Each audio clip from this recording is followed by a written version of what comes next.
Hey everyone, What If Fan here, bringing you for now the last part of What If Dragon Deck User in Yu-Gi-Oh! Zexal.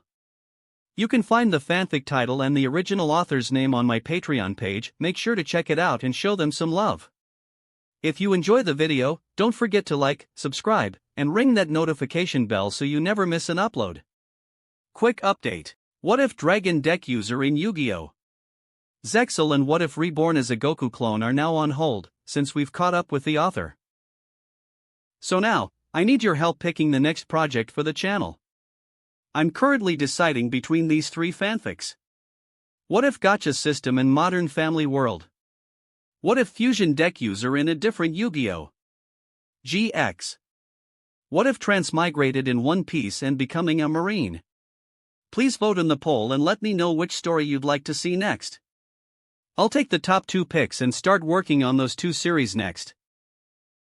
Also check out my Patreon channel for early releases of all the series, where you can find all the series released one day ahead of YouTube. Alright, let's jump into it. Chapter 41, The Sargasso Duels. Everyone was staring off at what had just happened. The Barian that controlled Dr. Faker, and Byron as Vetrix, Vector had came for Yuma, and Astral using strategies to seal away limited Barian's force, and lockdown with Master Key Beetle. But Yuma had revealed that thanks to Michael giving him a card, he is still able to rank up without it, and with the V Salamander card manages to win against Vector. But he had the last laugh cause he kidnapped Ray, taking him away, which devastates Yuma. Ray no. Yuma was staring off towards where Vector vanished with Ray. Vector, you snake. Give him back. Where'd you go? Kite stares over before he walks silently towards Yuma. Feeling him behind him, Yuma turned to Kite, grabbing his coat. Kite, please, we have to go after Vector. We need to get Ray back from him, please Kite. Slap.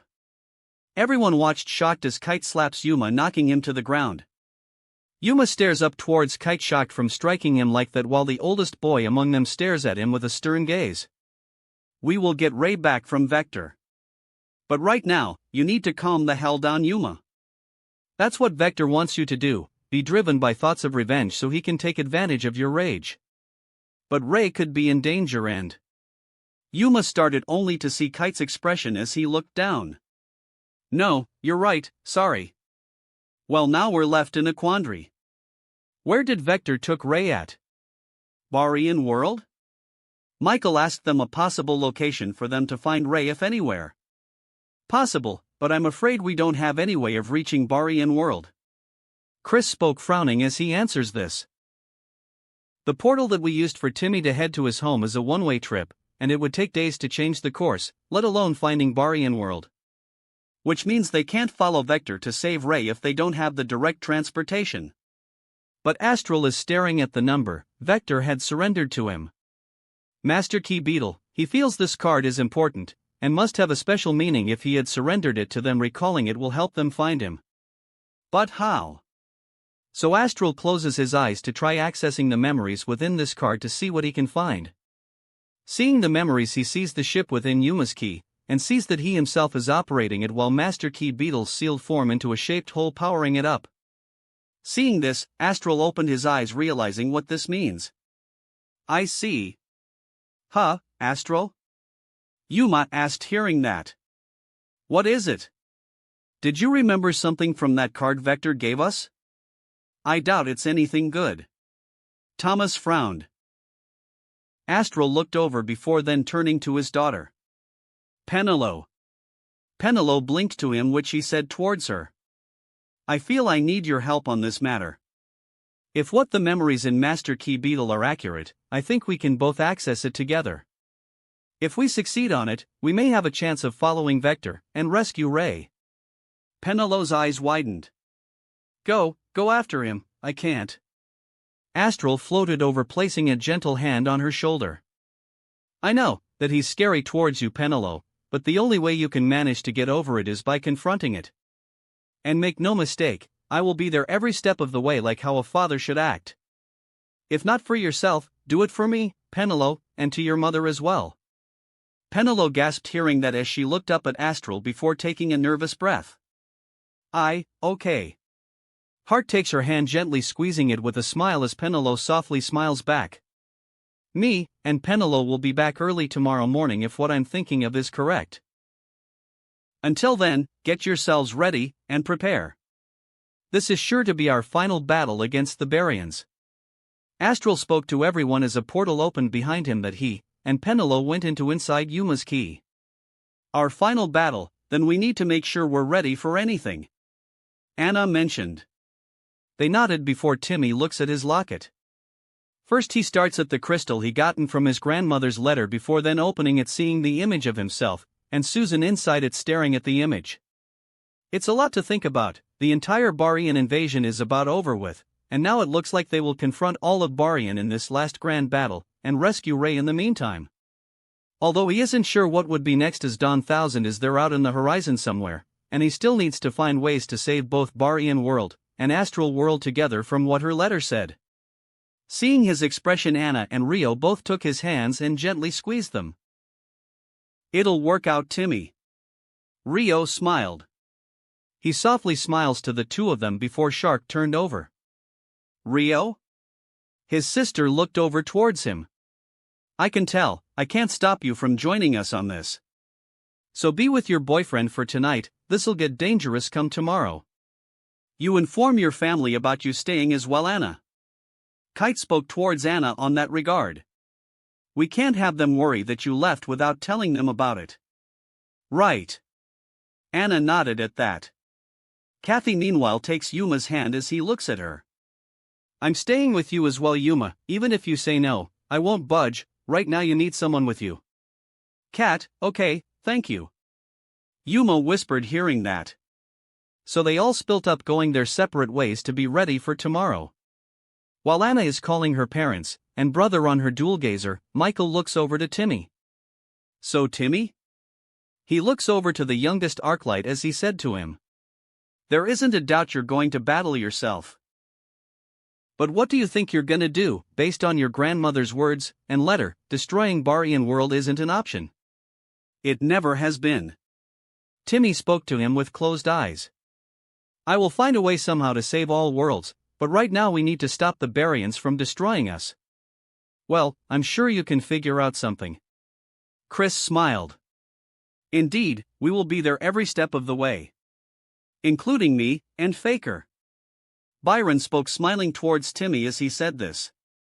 Vector played the both of us at the very start, it wouldn't be right if me and him don't see this battle as well. Timmy smiled, hearing that. Thank you both. Both patriarchs of each families nodded over with smiles before Kite gets a call. Seeing the identity of the caller, it was Dextra. Sometime after his and Timmy's recent duel, Dextra alongside Nistro moved away. She and Kite still kept contract together. Dextra has a new job as Nistro's manager at a place called Spartan City, the place where they were boarded to make their birthplace a better location. Both Kite and Dextra made sure they will talk to each other daily to tell them what's been going on. Hello, Dextra? Kite asked, answering his dual gazer. Kite, I felt that something dangerous is happening. Dextra explained, talking with him.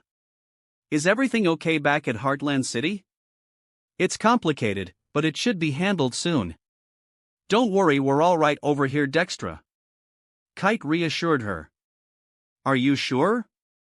With him responding another yes, Dextra spoke to him. Well, I hope you are all right. I wish I can be there now, but it takes a few days to arrive back at Heartland for me and Nistro to be there for you all. Just at least call me when it's all over. Of course. Kite promised. I'll let you know right away. Okay. I love you, Kite. Please be safe. Dextra spoke to him. I will be. Kite smiled. I'll talk to you soon. Dextra hanged up after saying bye.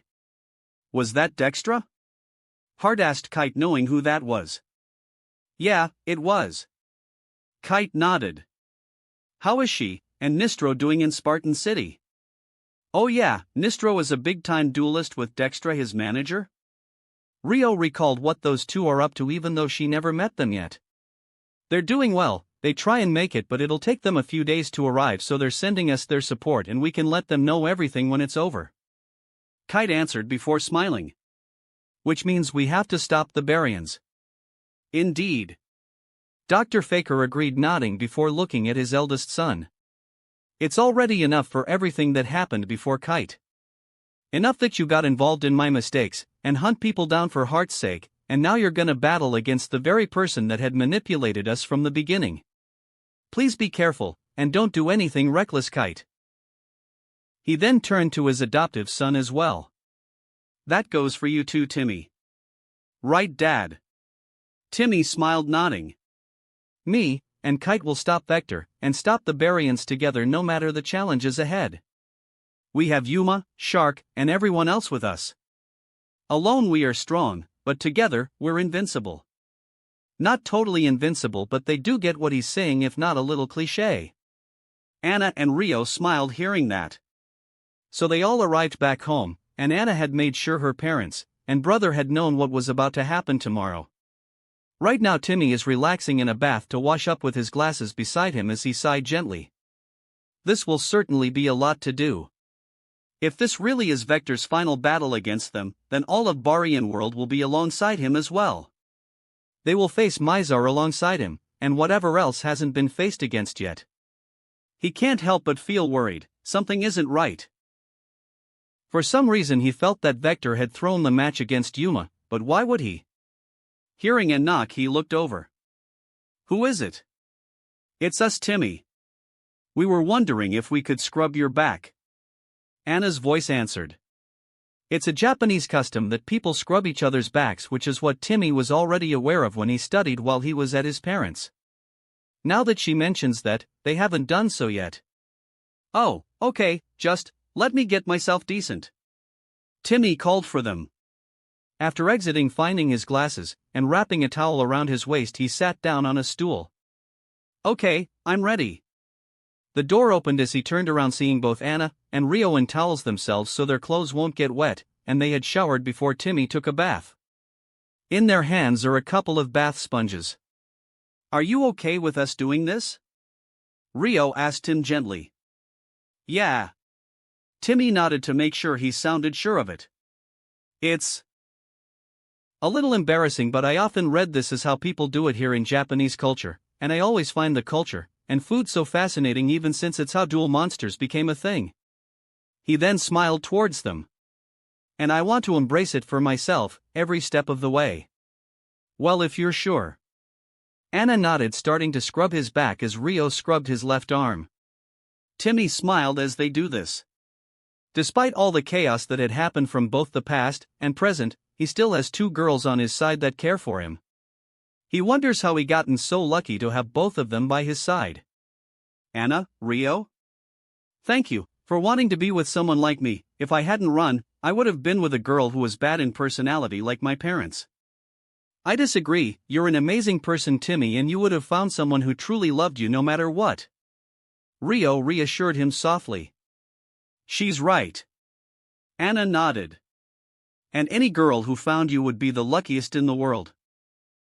Timmy smiled more from this before feeling his eyes stinging, and reached the hand that Rio isn't scrubbing to wipe his eyes under his glasses.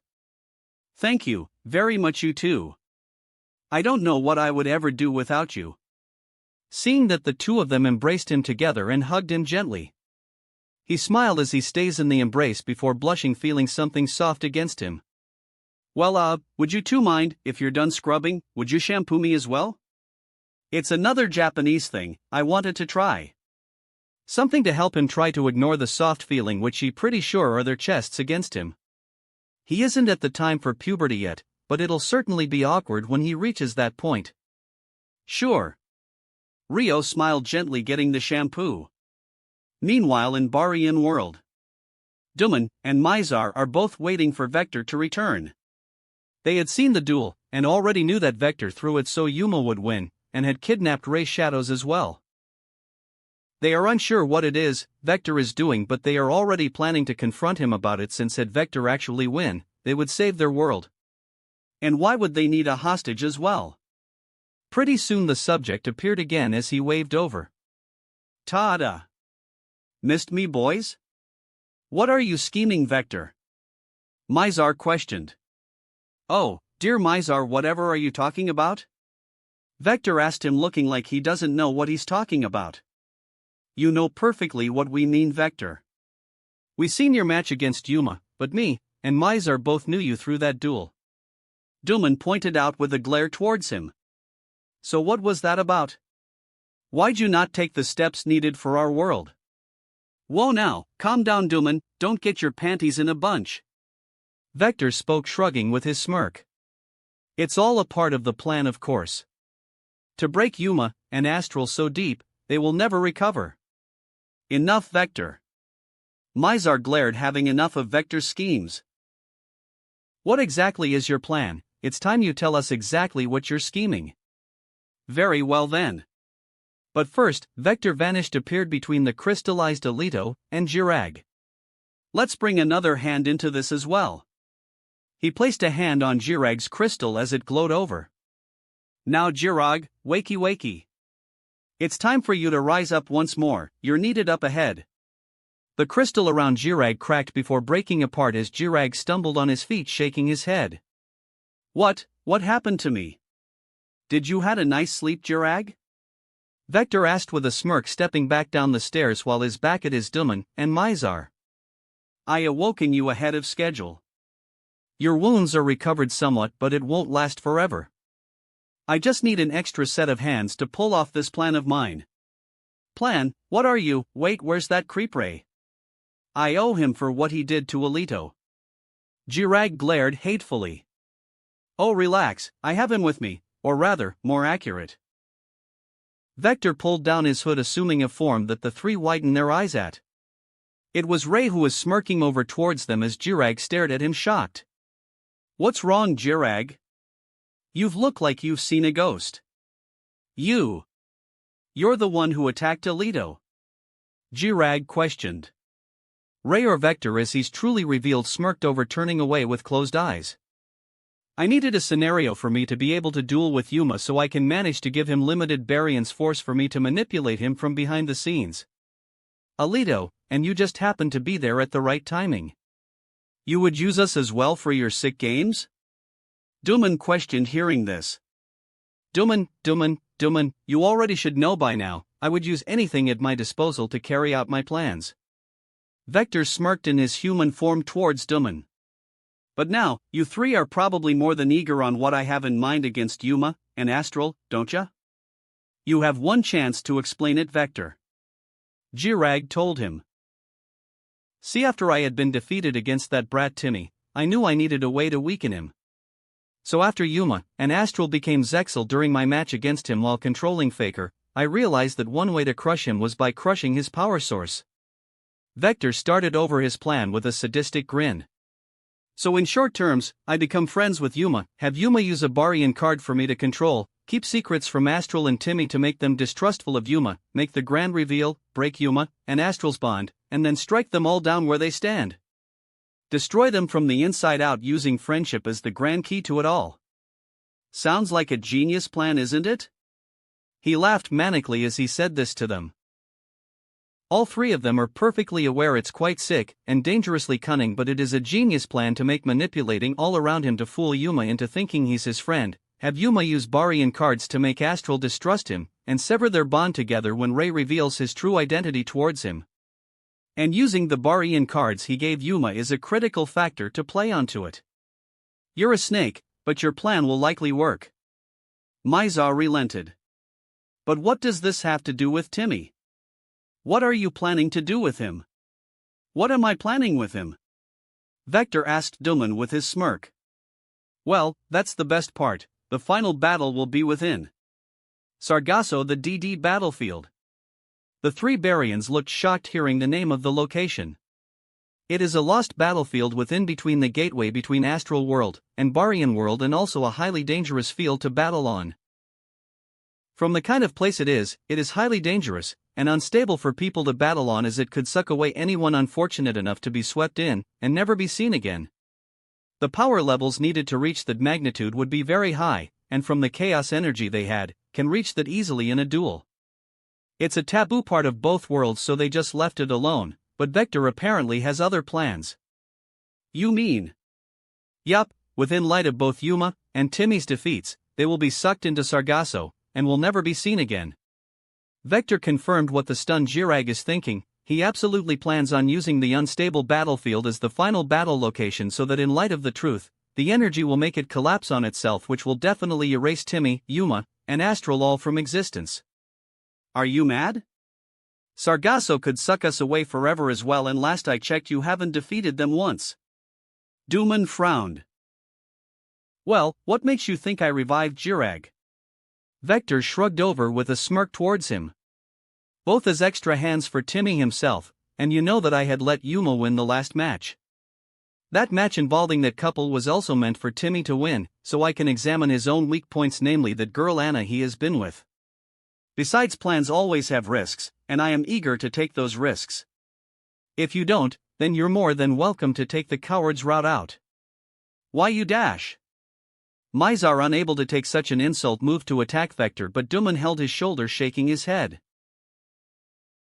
I don't like this any more than you do, Mizar, but right now we are close to finishing this with Yuma.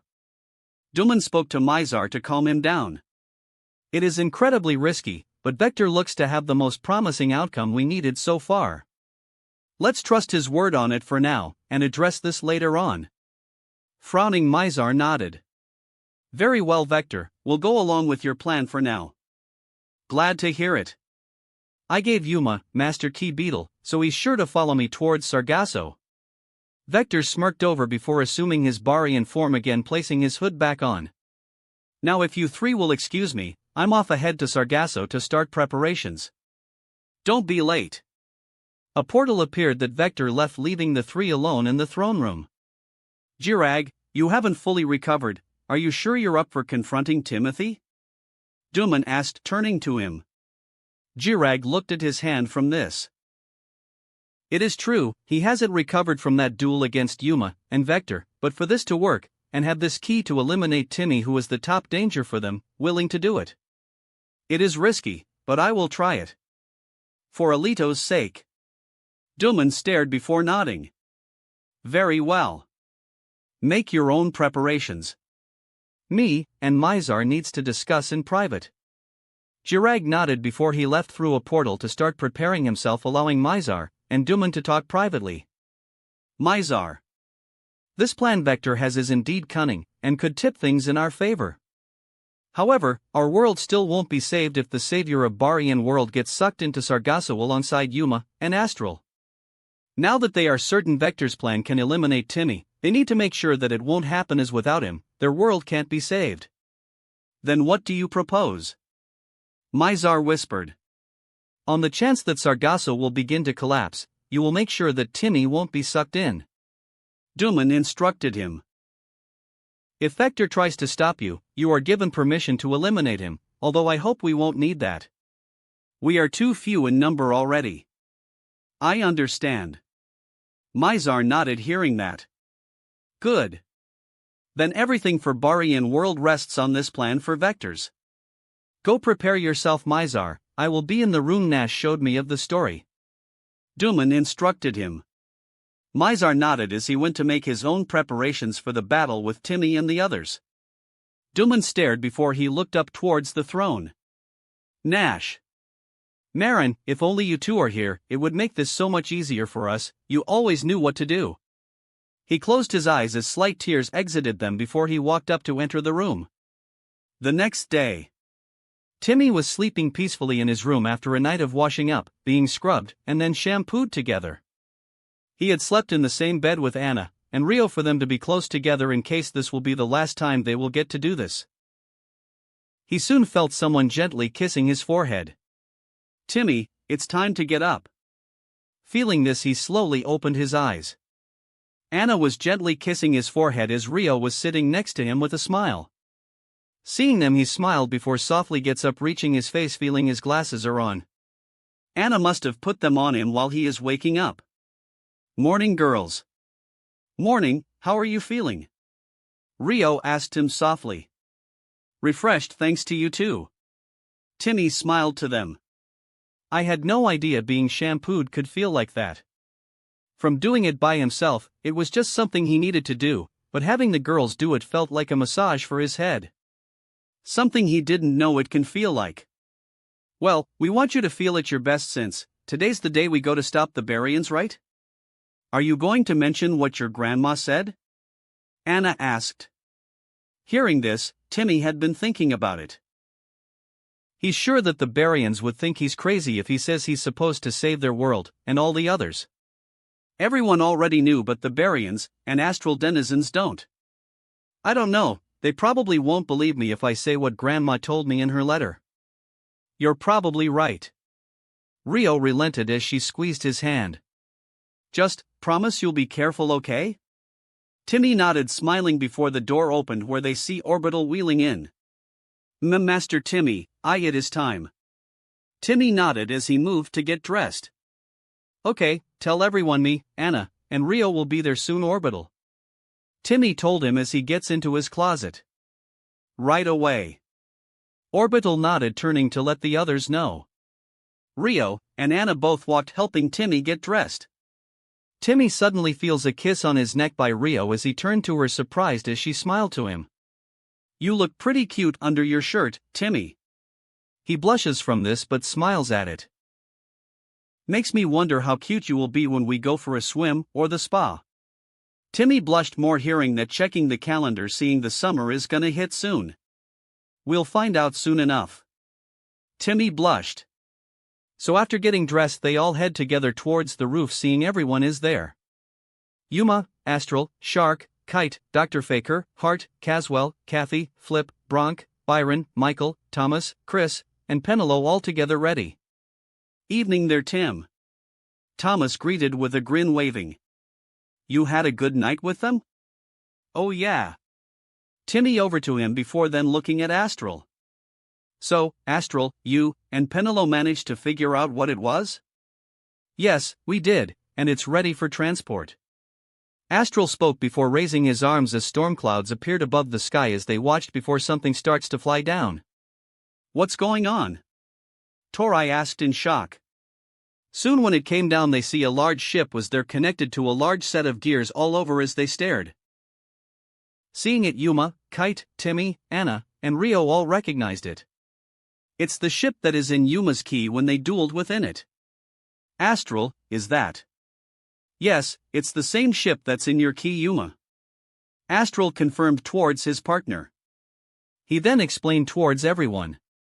Master Key Beetle, the number Vector surrendered had my memories of operating this ship, and after checking over with Penelo, we also found it is the ignition to activate it. We also found from it, we have a destination saved on it, or my best guess is where Vector is. It sounds like a trap. Shark frowned. Trap or no, saving Ray is the most important thing. Yuma decided over before he then turned to everyone. This will be dangerous, guys, so this is the last chance for you guys to think about this again. Do you all still want to come with me? Of course, Yuma. Bronk spoke with a grin. It's in the end, late for second thoughts. Caswell added, smiling over. I wouldn't miss this for the world. Flip spoke, grinning himself. Me, my boys, and Faker have something personal with Vector. Byron added with sane people nodding. I won't leave Penelo alone. Hart stated, nodding. Same with me in your case, Yuma. Kathy smiled towards her boyfriend. I won't just sit back. Torai said her own reason, smiling. Guys, thanks. Yuma smiled hearing that. Alright, let's go. Next stop, Barian World and Vector.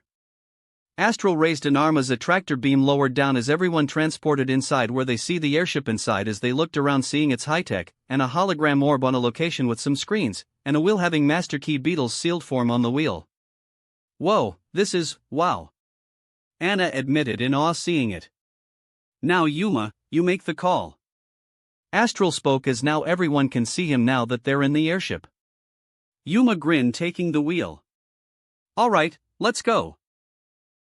The ship flew off as it moved towards the sky, reaching to start the dimensional travel before they vanished, heading to the location. Meanwhile, on a gravitational field of numerous debris around was Vector, and his fellow emperors just waiting for Yuma and the others. This is Sargasso, and now they are waiting for them to arrive like how Vector planned out. Seeing a light in the distance, Vector smirked. Oh, here they come. This plan of yours better work, Vector.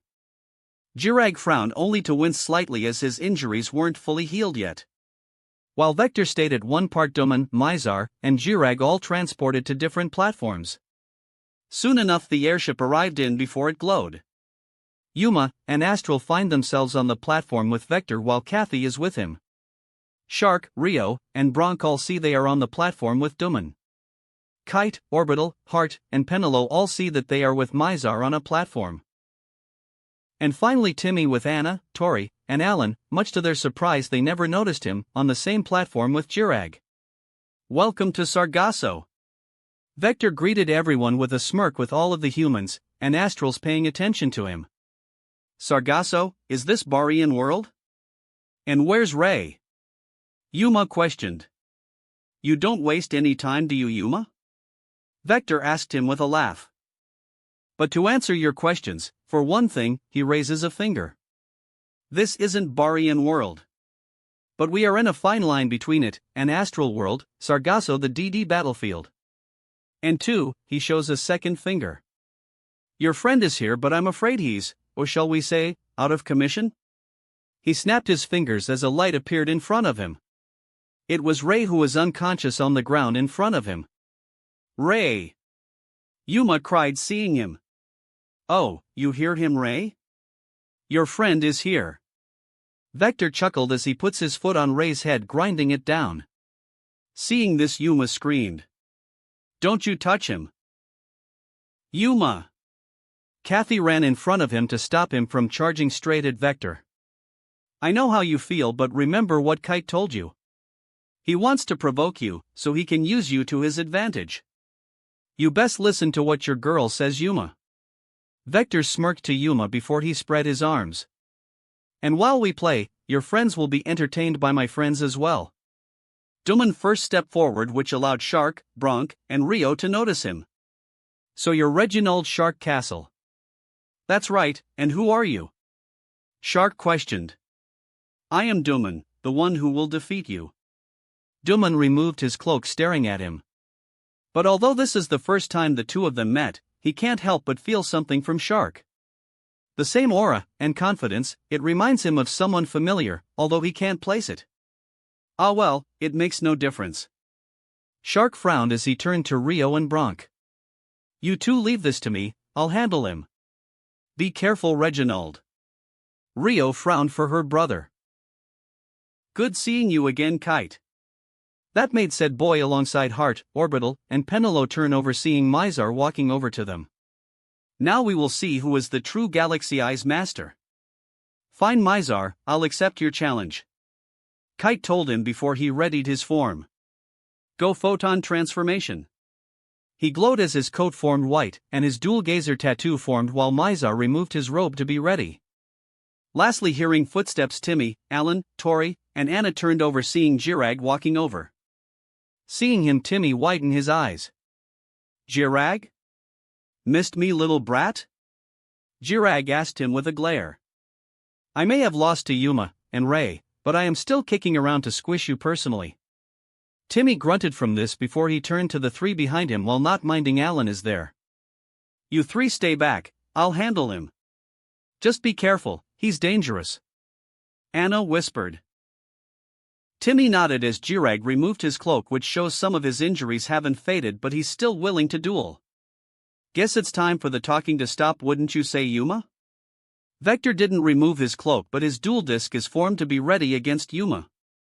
Yuma frowned as he activated his own dual disc and put his dual gazer on. At this, everyone readied over, all of them calling duel. Unaware to the humans, something was activated in the meantime. Dueling theme, pain by 3 days grace. Timmy, 4000. Hand, 5. Field, nothing. Jirag, 4000. Hand, 5. Field, nothing. Let the duel commence. Timmy, first turn. Okay, I'm up. Timmy called for Jirag, who stares silently as Timmy checks his hand. From what I remember, Jirag uses the Fire Hand, Ice Hand combo to destroy multiple cards, and Giant Hand to lock down his opponent's monsters. So what I need is a monster that can last against them while also gearing for an attack. With that decided, he takes a card. I start by summoning Dragon Archiver Yggdrasil. Forming onto the field was Yggdrasil as it smiled over ready. Attack position. Dragon Archiver Yggdrasil. Wind. Level 4. Pendulum Scale, 7. Dragon Effect Pendulum. ATK, 1500. Def, 800. Pendulum Effect, Dragon Archiver monsters on the field gain 300 ATK. Once per turn, if your opponent activates the effect of a Dragon Archiver monster, you can change the effect to where it's as if you activated that effect instead. Monster Effect. At the start of your battle phase, target one monster you control. That monster gains 1000 ATK until the end of the battle phase. If this card is used as material or tribute for a summon of a dragon monster, you can special summon one level 4 or lower Dragon Archiver monster from your deck to either player's field in defense position. You can only activate this effect of Dragon Archiver Yggdrasil once per turn. Then I activate Archiving Clone. Timmy activated the Clone spell card. Archiving Clone. Normal spell card. This card is always treated as a Dragon Archiver card.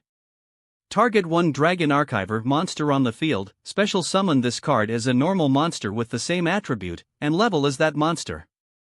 /LV/Dragon/ATK0/Def0. If this card is used as material for the summon of a dragon monster, that monster is treated as a Dragon Archiver monster while on the field.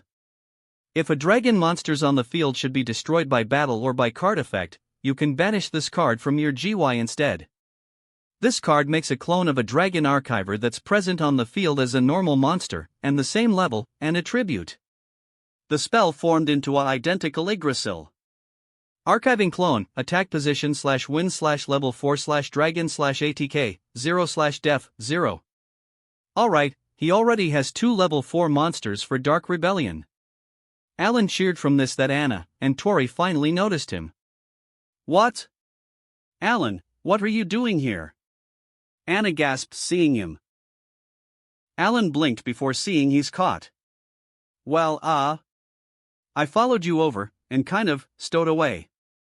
He rubbed his head with a sheepish grin, chuckling. Why would you do that? Don't you know how dangerous this is?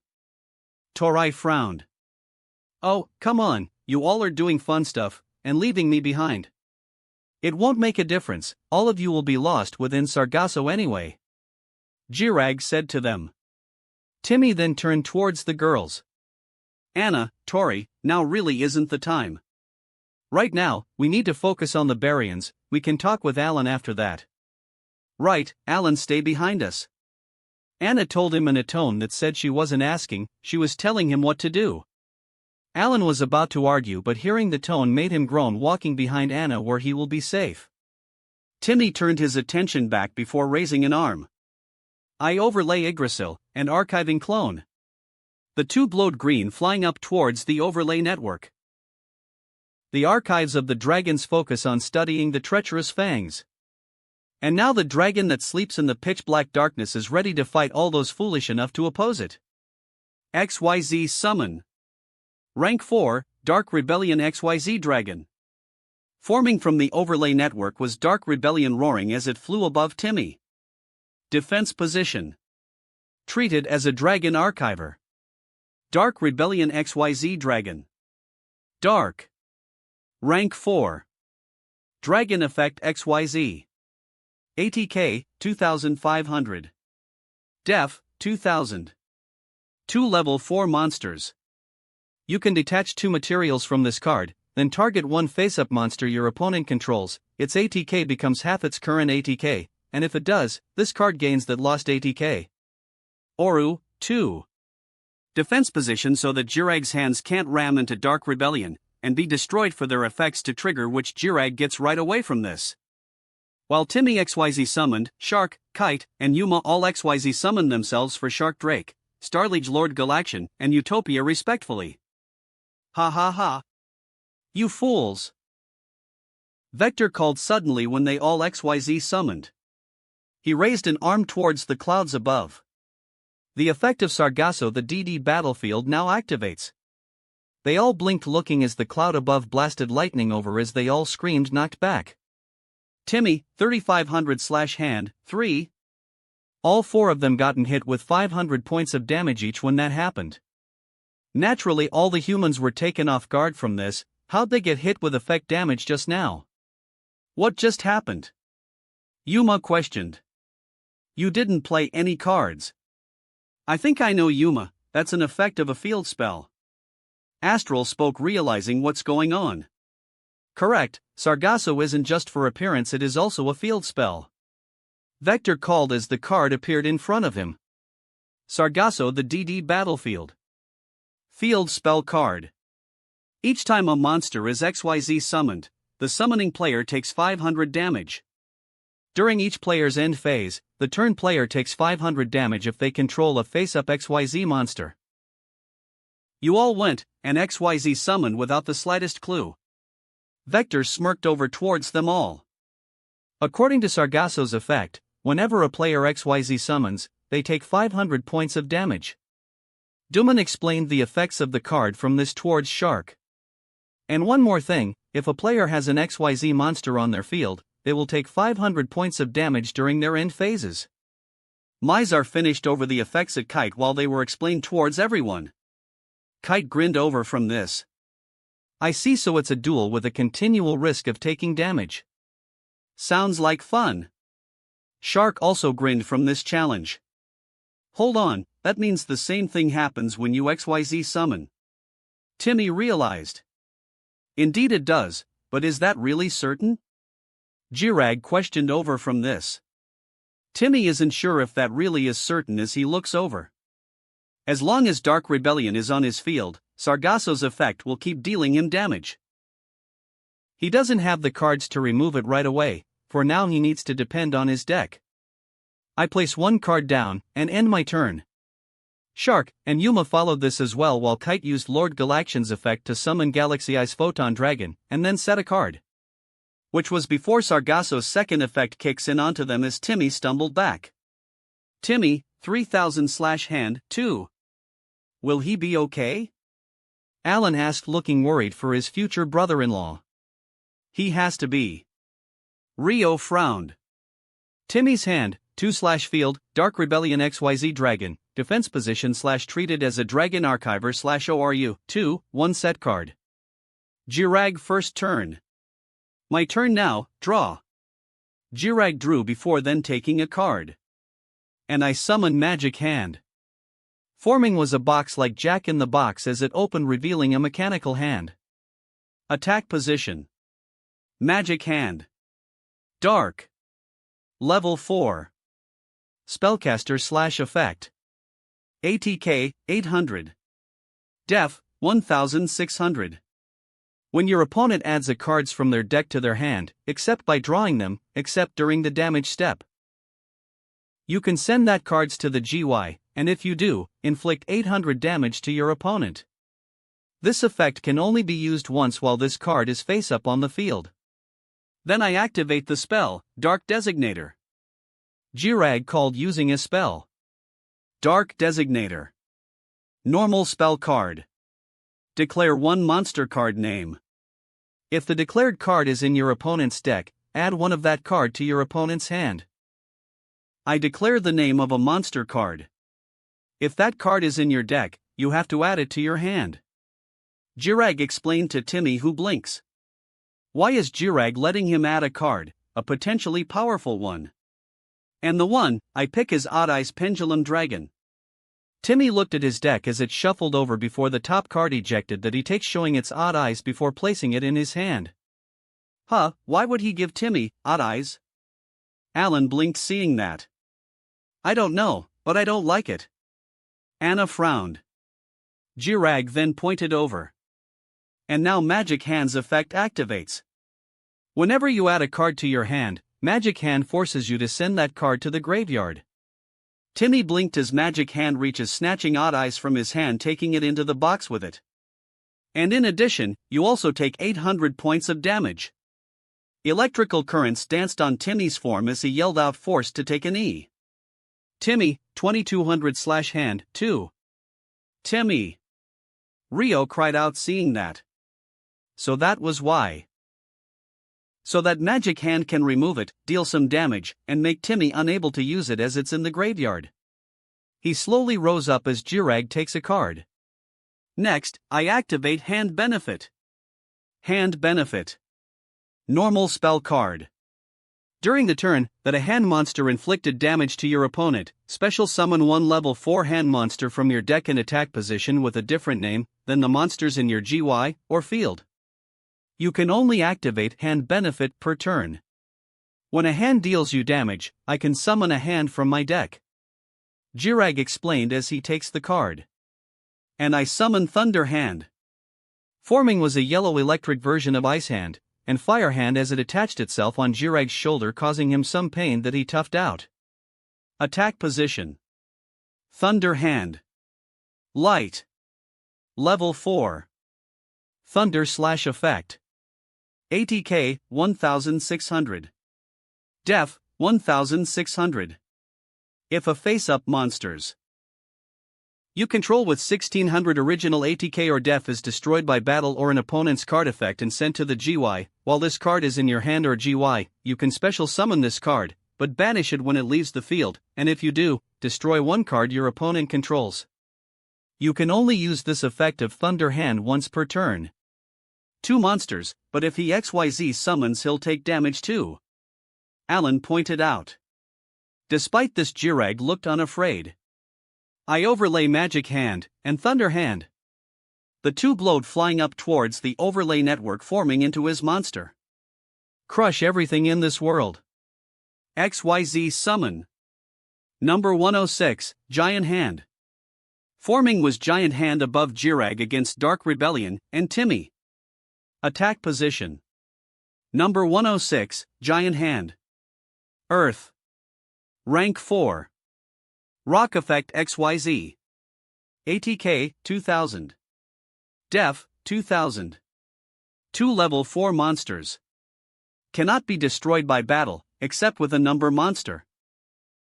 During either player's turn, when a monster effect is activated on your opponent's field, except during the damage step, you can detach 2 XYZ materials from this card, then target one effect monster your opponent controls. While this card is face up on the field, that effect monster's effects are negated, also it cannot change its battle position. Oru, 2. At the same time, Vector had summoned his over 100 number 104, Masquerade. Did you forget Sargasso, Vector? Now you'll take damage just like I did. Yuma told him. The clouds started up, which Vector takes a card. Duh, I didn't forget. That's why I have this. Sargasso Lighthouse. He activates a spell that redirected the lightning bolt that was about to strike him as behind him rose a ruined lighthouse spinning lights. Same with me, I also activate Sargasso Lighthouse. Jirag added using the card as an identical lighthouse appeared behind him. Sargasso Lighthouse. Quick play spell card. When a spell effect that would inflict damage to you is activated, you take no damage from that effect. While this card is in your graveyard, you take no damage from the effect of a Sargasso the DD battlefield. When this set card is sent to the graveyard, you can add 1 Sargasso the DD battlefield from your deck to your hand. Whenever a spell card would inflict damage to me, Lighthouse negates that damage. Vector started on the effect of the card. And as long as it's in the graveyard, Sargasso cannot damage me anymore from its effect. Jirag finished for them to get. What? But that's not fair. Kathy frowned. Duh, Kitty, we are the bad guys, of course we can't make things fair. Vector pointed out towards Kathy. In the meantime, Duman summoned his own over 100 number 102, Star Seraph Sentry, which is done by discarding Sargasso Lighthouse from his hand. He also has another card that negates Sargasso's effect. Bronx spoke, seeing this, shocked. That's really cheap. Call it what you want, I will take any steps necessary for the survival of Barian world. Duman's words weren't lost to Shark, although he didn't pay much attention to that. Finally, Mizar summoned number 107, Galaxy Eyes Tachyon Dragon. But this time, much to Kite, Orbital, Penelo, and Heart's surprise, Mizar took Sargasso's effect instead of using Lighthouse. Bad luck then, you didn't have the Lighthouse in your hand?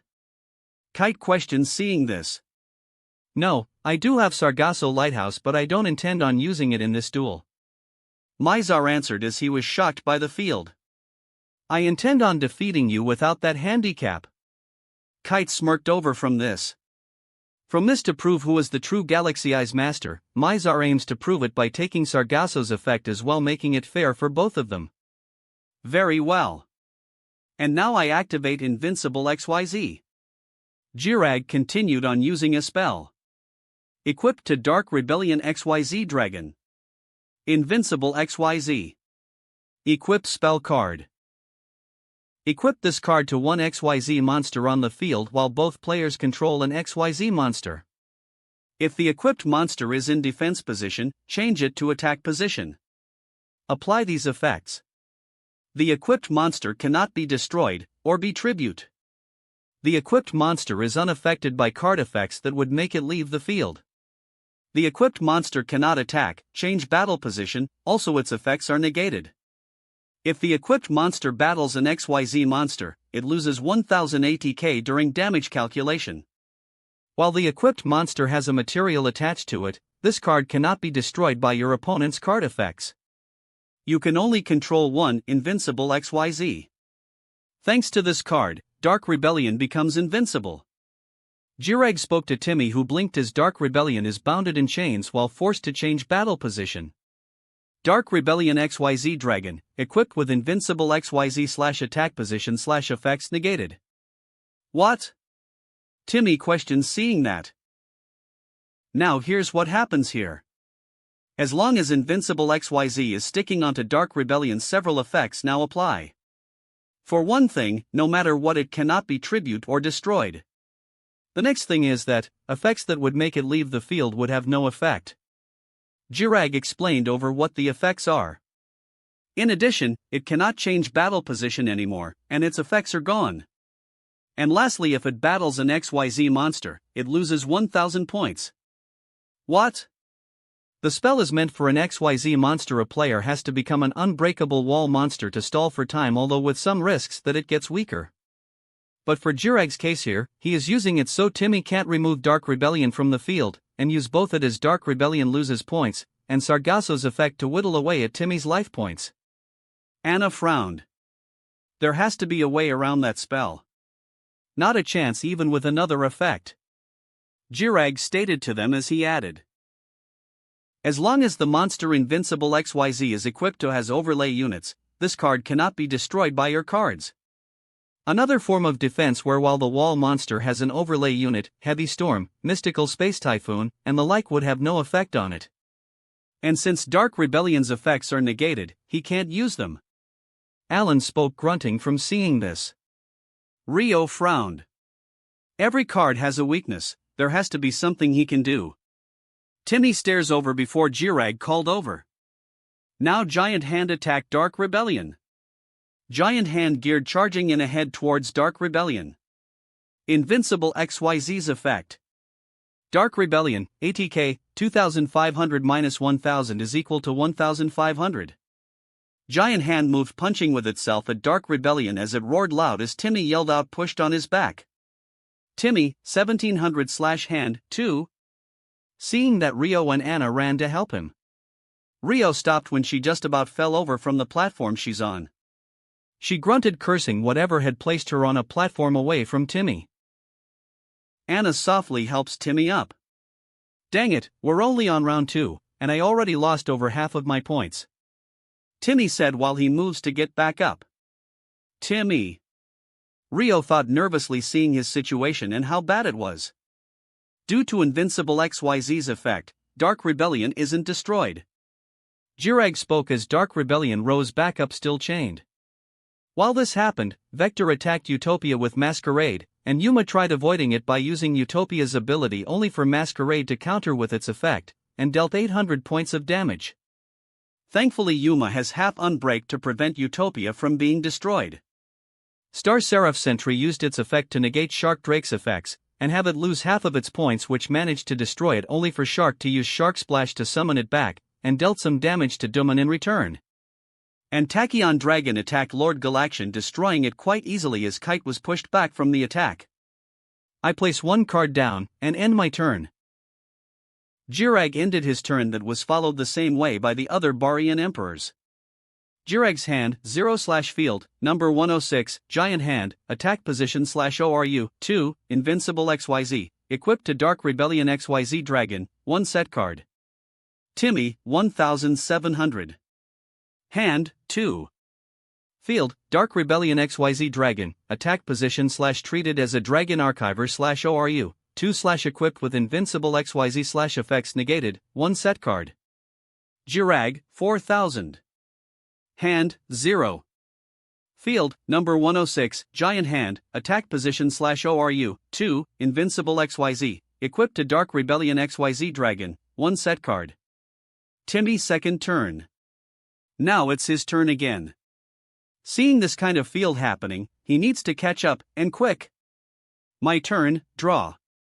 Timmy draws, checking over to see what he can do.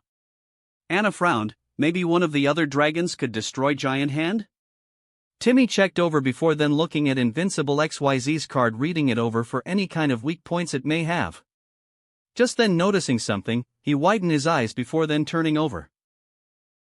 Okay, I activate Dark Rebellion's ability. I use 2 overlay units to have Dark Rebellion steal half of Giant Hand's points.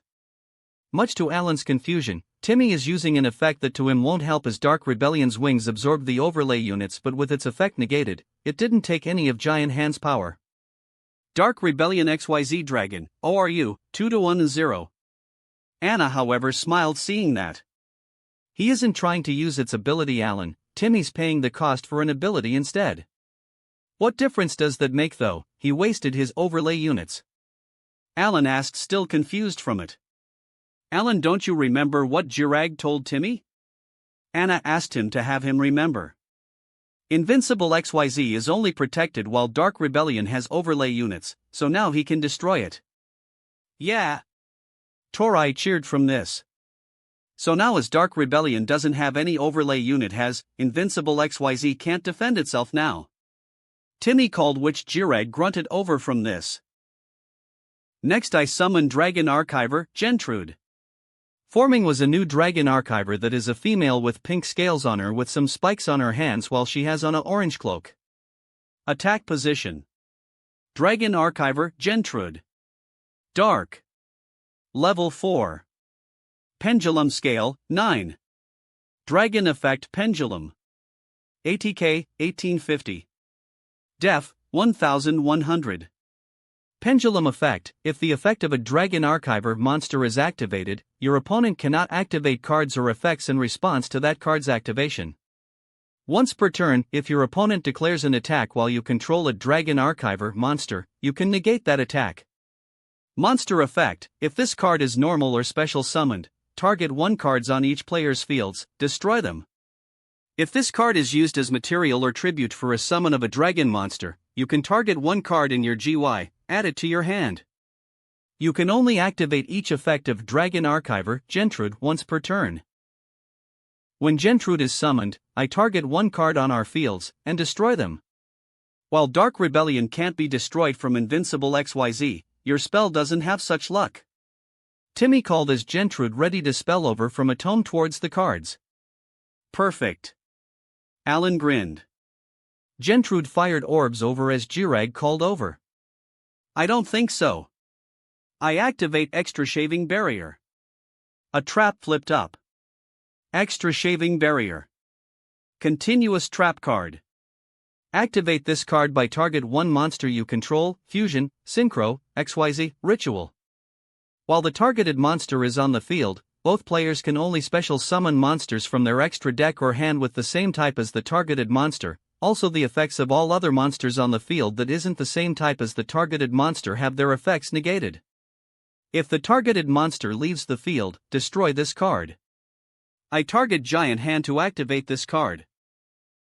As long as they are both in play, we can only summon monsters from our extra deck that is the same as Giant Hand, and any monster not such as them will have their effects negated. Gentrude's spell vanished before it can destroy invincible XYZ. Number 106, Giant Hand, Extra Shaving Barrier. Extra Shaving Barrier, number 106, Giant Hand. Dragon Archiver, Gentrude, effects negated. That, no way. Alan whispered, seeing that as he realized Timmy was beaten. Timmy grunted from this. Now he can't summon his other dragons, and Dark Rebellion can't leave the field? There's gotta be something he can do. Checking his hand, he is forced to set a card. I end my turn. Don't forget, since an XYZ monster is on your field, you take 500 points of damage. Jirag reminded as Timmy yelled out from Sargasso, striking him again, forcing him to his knees. Timmy, 1200/hand, 0. Timmy's hand, 0/field. Dark Rebellion XYZ Dragon, attack position / treated as a Dragon Archiver / equipped with invincible XYZ / effects negated, Dragon Archiver, Gentrude, attack position / effects negated, 2 set cards. Jirag's second turn. My turn now, draw. Jirag drew, but before they can do anything, a large explosion happened nearby. Shocked, they turned to see what was going on. It was Utopia Ray V who used its effect on Vector. When Yuma started his turn, he moved to use limited Variance Force, but Astral protested as it would activate Sargasso's effect, and told Yuma something strange is happening in this duel, but Yuma ignored this, and went ahead with the rank up, taking some damage, but Yuma dealt 5 times as much thanks to Utopia Ray V. But when the smoke cleared, Vector was gone. Where'd he go? Kathy questioned. Could that attack send Vector to another dimension? Astral asked, wondering if that is probably the case. Then, I won? Yuma asked from this before he looked at Ray's down form. But Ray, he will never recover. He dropped on his knees, screaming out his anguish while sobbing loud as everyone looked solemnly. Yuma, a voice broke out that caught everyone's attention as they turned, seeing Ray is slowly getting back up. Ray? Yuma gasped in relief. Ray, you're alright, it's all over. He stood up, smiling bright, but begins to hear something. It sounded quiet, almost like crying, but they soon hear its laughter. Ha ha ha ha ha ha ha. Ray laughed manically with a dark look in his eyes. Just kidding. What? Yuma asked, seeing that. Ray? What's going on? Ray just laughed manically. It's so funny, my stomach hurts. He softly stood up as he kept this up. You are an interesting fellow, Yuma. He looked up with a maniacal look in his eyes. Why don't I show you? Reveal the grand truth. He charged energy before then calling. Go, Barian Battlatum RPH. Hearing those words shocked all the humans by Yuma. Barian Battle Morph? Like Mizar, Alito, and Jirag? Then does that mean Ray is a Barian? Yuma! Ray shouted, his back sprouted wings as his appearance started warping with his clothes vanishing. Eventually, when the transformation was complete, he formed into a gray-winged Barian with magenta eyes, and his hair turned white with a red crystal on his chest and a golden decorative piece on it. Seeing this, everyone knows who this is. What the? Yuma asked, shocked as Ray just transformed into Vector. Seeing that, Penelo started to tremble badly and took a step back, nearly falling from the platform they were standing on. She knew it. She knew that Ray felt like Vector. That bit about seeing them both together threw her off, but now she's certain that was just one of Vector's tricks. What? Did Ray turn into Vector? Timmy asked, shocked as he stared. Ha ha ha. Those looks on your faces are priceless. Vector laughed, seeing the looks on everyone, with his voice a distorted form of Ray's instead of the deep voice he had previously. But Yuma tries to think of something to explain this, not wanting to believe what he is seeing. What's going on? What did you do to Ray? What I did? Oh, you loaned me, thought you wouldn't be that gullible. Vector spoke, feigning to be hurt. It's real easy to understand. Ray, shadows, and Vector. I am one and the same. One and, no, that's a lie. Yuma cried, not wanting to believe this. Ray is my friend, this is a trick. Then this should jog your memory. Barian Cosmic Crime Force, Ray gave you Barian cards, and told you some things to keep secret from Dear Astral and Timmy. Vector spoke to prove he is the real Ray. What? Yuma, what is he talking about? Astral questioned. Alright then, Dundundundh. Here is the twist, Astral. Vector spoke to explain this. See, I pretended to be an untalented duelist so I can get close to Yuma to be his friend. That wasn't easy, I'll tell you that. But moreover, I have told him I was a Barian ahead of time, and given him some Barian cards. He promised not to tell anyone, not even you, the person he most trusted, out of friendship. He laughed manically from this as he said this. And he is so damn gullible he completely fell for my gig, and did what he promised. Such a good friend you are, aren't you, Yuma? Yuma grunted from this, clenching his hands, unable to deny this. Astral's eyes widened in shock as he just looked at Yuma, betrayal in his eyes. Yuma! You chose to trust a Barian over me? After everything. Yuma, unable to deny it, just charged forward. Utopia Ray V shut him up. Utopia Ray V charged over from it. Vector laughed as he flipped his face down. I activate Vain Betrayer. A trap flipped up as he called. Due to this card's effect, Utopia Ray V can't attack, and its effects are negated. The Chaos number was forced to stop its assault. Then during each of your end phases, you are forced to send your top 3 cards to the graveyard. Yuma grunted at that as Utopia Ray V couldn't attack or use its abilities. Though that's when they heard a scream. They turned over, seeing Penelope fallen out the platform. Penelope! Astral and Heart gasped before Heart ran, jumping off the platform.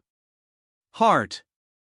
Kite and Dr. Faker inside the airship both screamed, seeing Heart jumping off. Kite then turned over. Orbital! Alright! Orbital wheeled, jumping off as he turned into Kite's wings, flying down and attaching himself on Heart's back. Come on, Heart, let's rescue her. Heart nodded as they grabbed Penelope and happened to land on the platform with Shark, Rio, Bronk, and Duman. Are you okay, Penelope? Bronk and Rio ran over to see how she is doing. She was trembling as Duman suddenly knelt down.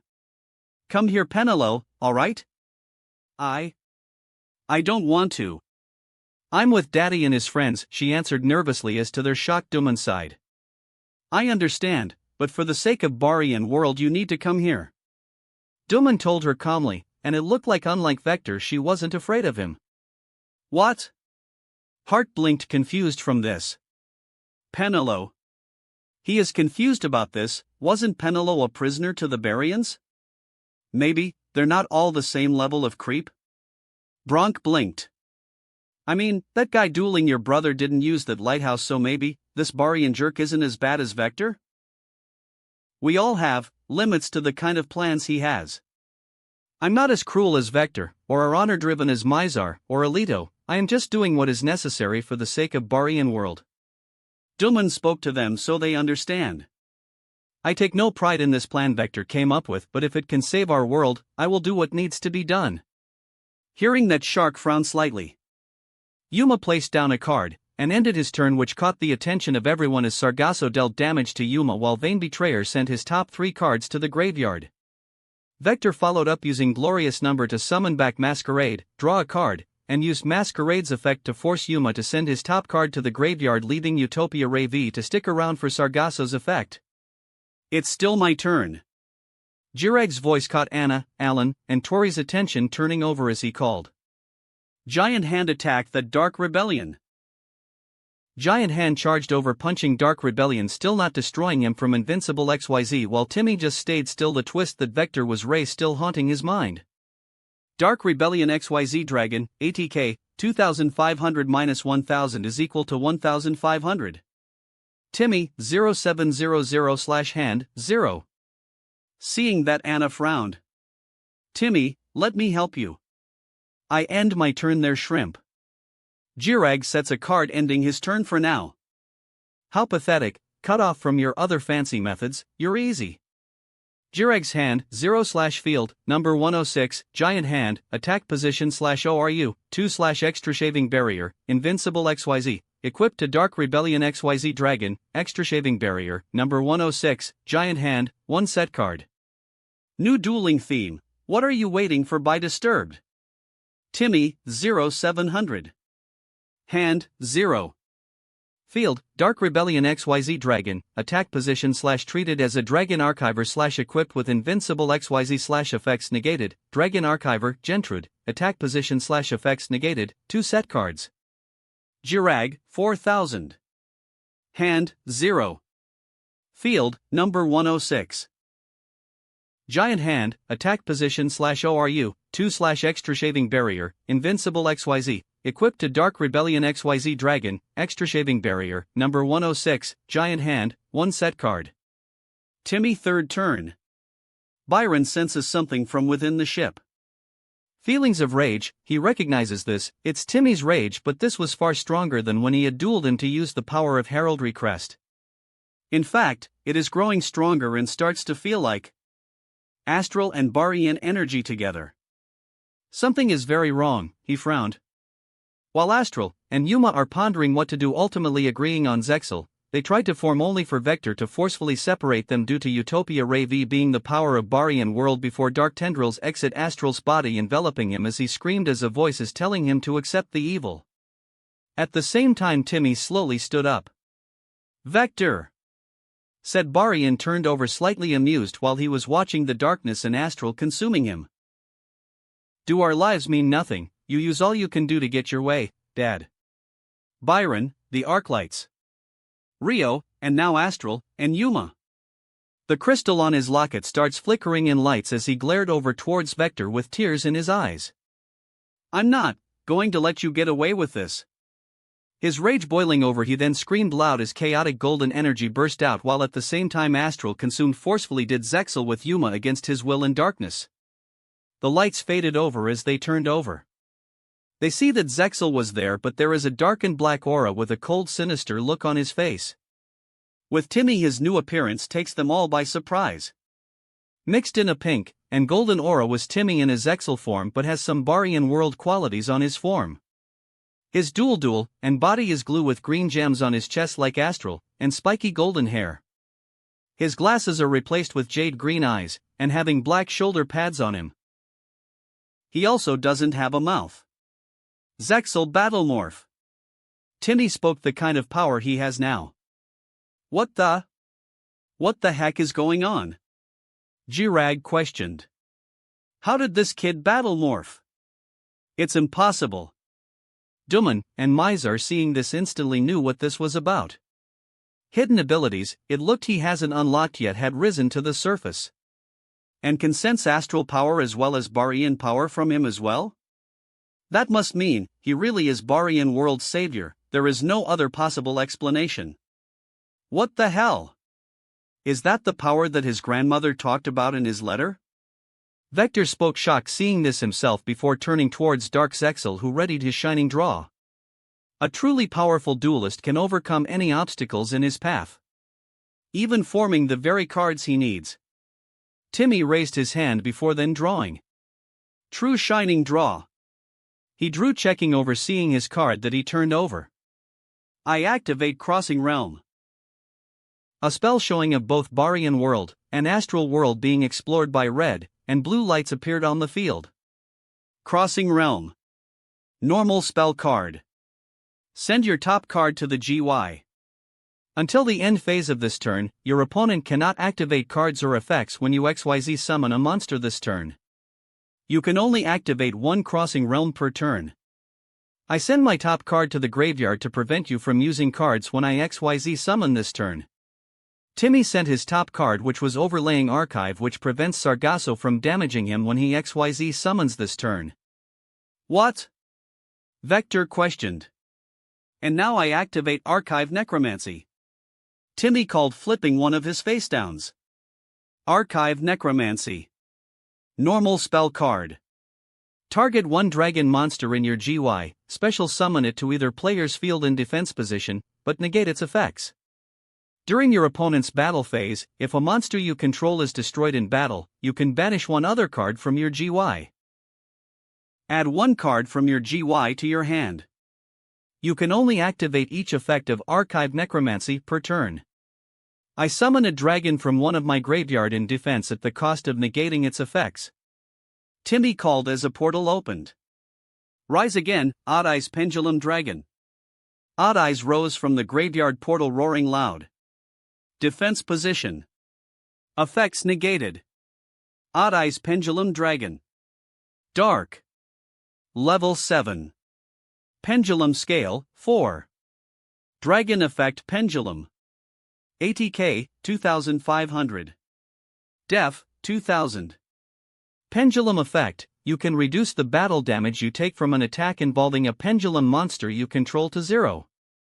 During your end phase, you can destroy this card, and if you do, add one pendulum monster with 1500 or less ATK from your deck to your hand. You can only use each pendulum effect of Odd Eyes Pendulum Dragon once per turn. Monster Effect, if this card battles an opponent's monster, any battle damage this card inflicts to your opponent is doubled. That monster won't help you. Jirag pointed out. Oh no? Timmy asked that Jirag blinked. I activate Overlaying Archives effect in the graveyard. I banish this card, an Yggdrasil from the graveyard to change Dark Rebellion's rank to a level, and make that equal to Odd Eyes. A light shined over Dark Rebellion as it roared loud, feeling the changes. Dark Rebellion, level, 0 plus 7 is equal to 7. An XYZ monster with a level? Jirag questioned with widened eyes. And now I overlay both Odd Eyes and Dark Rebellion. The two glowed as Dark Rebellion finally broke out of the chains over towards the overlay network as it exploded. The archives of the dragons focus on studying the deep darkness. And now the dragon that sleeps in the flames of rage will incinerate everything on this earth. XYZ Summon. Charge forward, Odd Eyes Raging Dragon. Shooting over with flame jets as wings charged in was a red/black dragon with dual-colored eyes, a slender body, and Odd Eyes gems around its body alongside a long tail with steel armament prongs on its head, and white mandibles on its face roaring above Timmy. Attack position. Gains extra effect. Odd Eyes Raging Dragon. Dark. Rank 7. Pendulum Scale, 1. Dragon Effect XYZ Pendulum. ATK, 3000. Def, 2500.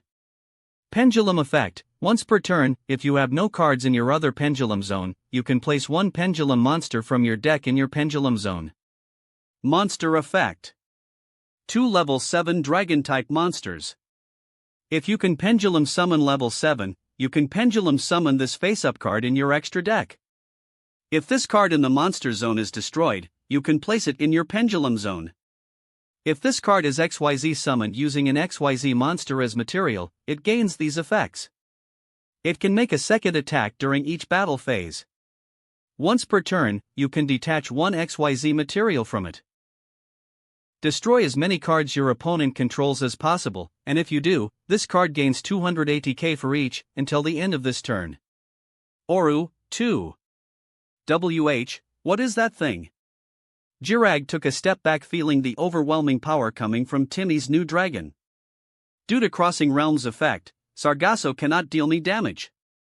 Timmy first spoke that the field spell can't harm him now. And equipped cards can't be equipped to overlay units. So Invincible XYZ is destroyed. Jirag's spell shattered from the field, freeing Timmy's monsters from further being stuck. While that happened, Astral in control of Dark Zexal performed something called a Dark Draw that Vector mocked about before Astral destroyed Vain Betrayer with Mystical Space Typhoon, and summoned something called Dark Zexal Weapon. Chimera Clad equipping it to Utopia Ray V, and rather than using its ability tries destroying Masquerade with an attack that backfired, but Chimera Clad made Masquerade weaker by making its ATK 0 while keeping Utopia Ray V from being destroyed, and attacked only for Vector to use a trap to negate the attack. I activate Raging Dragon's special ability. Timmy called raising his arms as Raging Dragon takes in an overlay unit. By using an overlay unit, every card on your field is destroyed. Destruction Burst of Rage. Odd Eyes Raging Dragon, ORU, 2-1. Raging Dragon's flame jet wings grew large as it spun around all over Sargasso that everyone tried bracing for cover while Giant Hand and Extra Shaving Reborn both were destroyed alongside Jireg's face down. Timmy, calm down. Anna tried to tell him. Gore. I activate the effect of hand power-up. Jireg called as his destroyed trap glowed. When this card is destroyed, I can draw one card for every card on my field that was destroyed this turn. Including itself, 4 cards were destroyed this turn. So I draw 4 cards. Too bad you won't get the chance to use them. Timmy called before raising an arm. For every card destroyed by this special ability, Raging Dragon gains 200 attack points. The Jets on Odd Eye's Raging Dragon grew more fierce.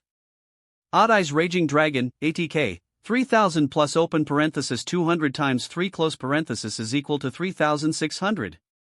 And in addition, when Raging Dragon was XYZ summoned using an XYZ monster, Raging Dragon can attack twice in this one battle. 2 attacks. Jireg widened his eyes hearing that. Alan swallowed nervously seeing that. Battle. Raging Dragon attack. Supreme Calamity. Raging Dragon charged a large flaming breath blasting over as Jireg screamed, landing hard nearby, almost skittling off the platform. Jireg 0400/hand 4. Jireg. Seeing this, Duman called for his comrade concerned. Second attack. Timmy raised an arm as Raging Dragon charges another attack to finish this duel, but Anna and Rio need to stop him from killing Jireg, which suddenly Timmy's locket glowed as Rio is enveloped in white energy, and before she realizes it, she's on the same platform as they are. Not questioning it, she ran to defend Jireg. Timmy, stop. Anna also ran over in front of Jireg. Timmy, seeing this, widened his eyes, raising an arm for Raging Dragon to hold its attack, which was successful but still into his battle phase. Rio, Anna, what are you two doing? Timmy, this isn't like you, your attack could seriously injure him or worse. Anna frowned. Stop it, you want to help the Baryons, not destroy him. Why, yeah. Alan spoke from behind Timmy. You wouldn't do this, this is what your parents are. You swore, you can never be like them. Yeah, Tim. It was Yuma who, after a long struggle in his mind, managed to separate Dark Zexal, and despite taking Sargasso's effect, he is still kicking around. You are not that kind of person. I get how you feel, but you need to stop and calm down. Timmy, please. Anna whispered. Timmy stares over before closing his eyes, looking soft to them. Don't worry, everyone. They blinked as he spoke to them. I'm perfectly in control. Vector's actions, they had awoken the latent potential within my heart. I'm not planning to kill Jireg. I plan to finish this while I have the chance. That lets them know, unlike Dark Zexal, he isn't consumed with rage by Vector. He had unlocked this new form out of his resolve to stop Vector, and his true power had awoken. But he is still the same person he was at heart. Rio and Anna both moved out of the way. Timmy stares before looking over. Raging Dragon. Raging Dragon charges its attack again, which Jireg manages to stand up, and seeing this, takes a card from his hand. I discard Hand Guardian from my hand. When I took damage from a direct attack, this card allows me to cancel all instances of battle damage for the rest of this turn. The blast was blocked, which Timmy grunted over. In addition, Giant Hand is revived to the field. Giant Hand rose back onto the field, ready above Jireg. Giant Hand, attack position. Timmy grunted before he then said to him. I end my turn. Crossing Realm might stop Sargasso when you XYZ summon, but not at your end phase. Sargasso fired a surge of lightning that struck Timmy as he winced from this, stumbling on his feet. Timmy 0200/hand 0, seeing this, Anna and Rio both ran to help him up. This is bad.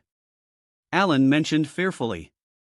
Just then Timmy, seeing the glowing form, looked over himself before looking over towards Anna and Rio. So? I changed forms, did I? Odd Eye's Raging Dragon, ATK, 3600 minus open parenthesis 200 times 3 close parenthesis is equal to 3000. Timmy's hand, 0/field, Odd Eyes Raging Dragon, attack position /ORU, 1, Dragon Archiver, Gentrude, attack position /effects negated. 1 set card. Jirag third turn. Don't think.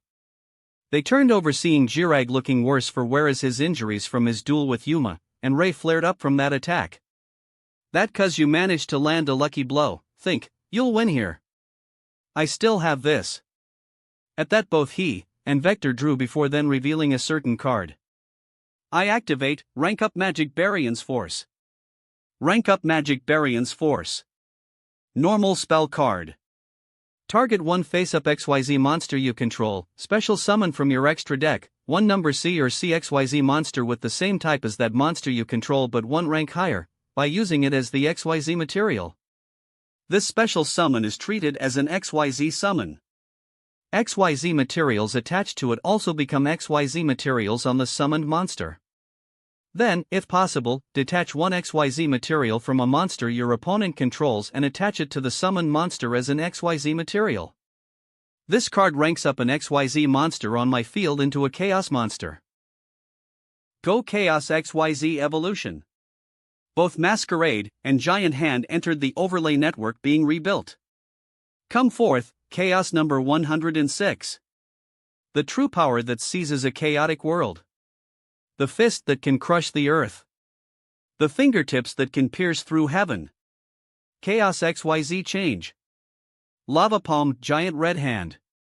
While Masquerade's Chaos form, Umbral Horror Masquerade appeared Vector's field, Giant Red Hand rose on Jirag's against Timmy's Raging Dragon and Gentrude.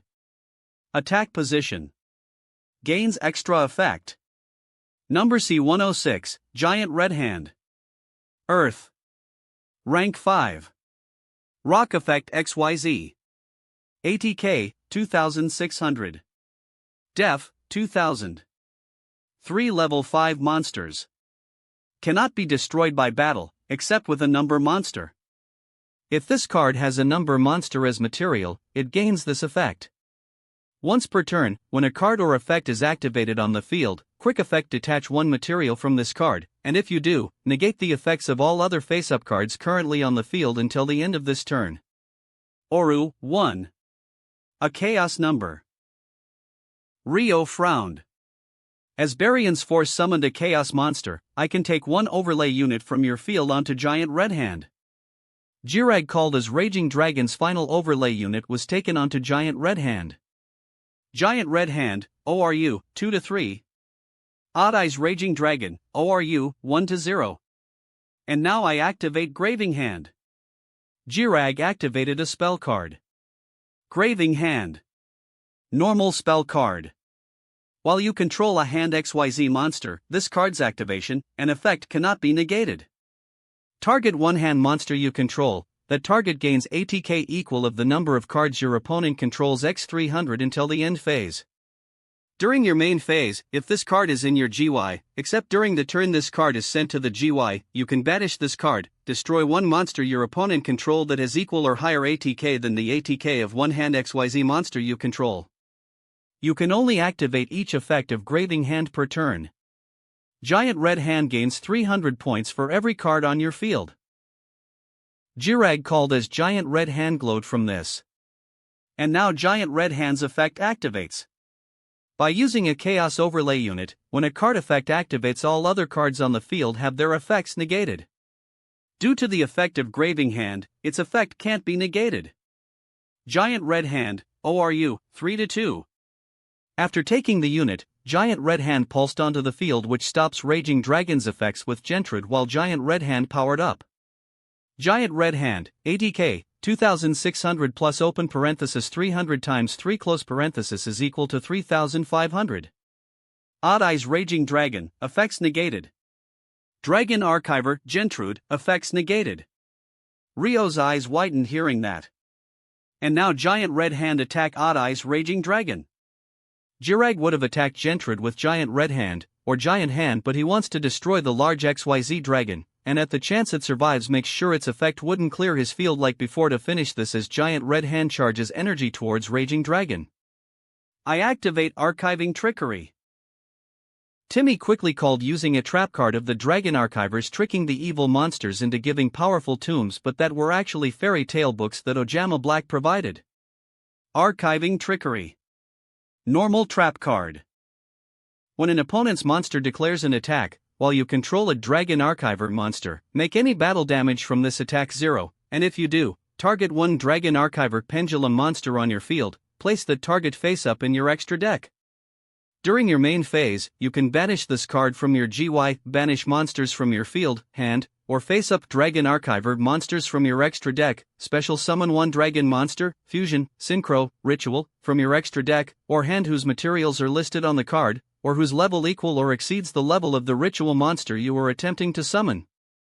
You can only activate this effect of Archiving Trickery per turn. This card cancels all damage I take from this attack, and places Gentrude back in my extra deck. Timmy called as Gentrude vanished while Raging Dragon had left the field. In addition, as Raging Dragon was destroyed, it comes to my Pendulum Zone. From this, Raging Dragon emerged in Timmy's Pendulum Zone. Odd Eyes Raging Dragon, Pendulum. While this happened, Vector destroyed Chimera-clad with Umbral Horror Masquerade's effect, an attack which Yuma used XYZ Revenge Shuffle to bring back Utopia by replacing Utopia Ravi, and tried using its effect, but Vector used Umbral Horror Masquerade's effect to cancel it out, and destroyed Utopia while also having Yuma's LP. This is bad. Bronk frowned. You seriously don't know when to quit. Jirag grunted over before he sets 2 cards. Fine though, hand vice stops whatever you can do, no matter what. If you attack, you're only gonna get retaliated. I end my turn. Giant Red Hand, ATK, 3500 minus open parenthesis 300 times 3 close parenthesis is equal to 2600. Jirag's hand, 0/field, number C106, Giant Red Hand, attack position /ORU, 2 set cards. Timmy, 0/200. Hand, 0. Field, Odd Eyes Raging Dragon, Pendulum. Jirag, 0/600. Hand, 0. Field, number C106, Giant Red Hand, attack position /ORU, 2 set cards. Timmy 4th turn. Since Raging Dragon is in his Pendulum Zone, no longer an XYZ monster, Sargasso can't damage him anymore. But this is still a precarious situation. He's left open with no cards in his hand, and Jirag has a powerful monster that can stop whatever he does if he uses an effect. Now he needs to depend on this turn. Closing his eyes, his top card glows as he reaches to draw it. While he does, Astral, touched by Yuma's speech, felt energized, and together formed into a new version of Zexal known as Zexal 2 after their bond was reconnected. Final Shining Draw.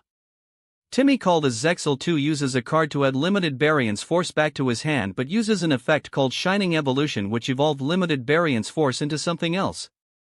What? He changed the card. Vector cried out seeing that. And now with the power of Shining Evolution we brought out the true form of Limited Variance Force. Rank up Magic Numeron Force. Astral called from within Zexal 2 as he held the card. I activate Raging Dragon's Pendulum ability. Seeing what he can do, Timmy first started to get rid of Giant Red Hand's powerful effect. When there are no other cards in my Pendulum Zone, Raging Dragon places one from my deck to my other Pendulum Zone. Grunting from this, Jirag called over.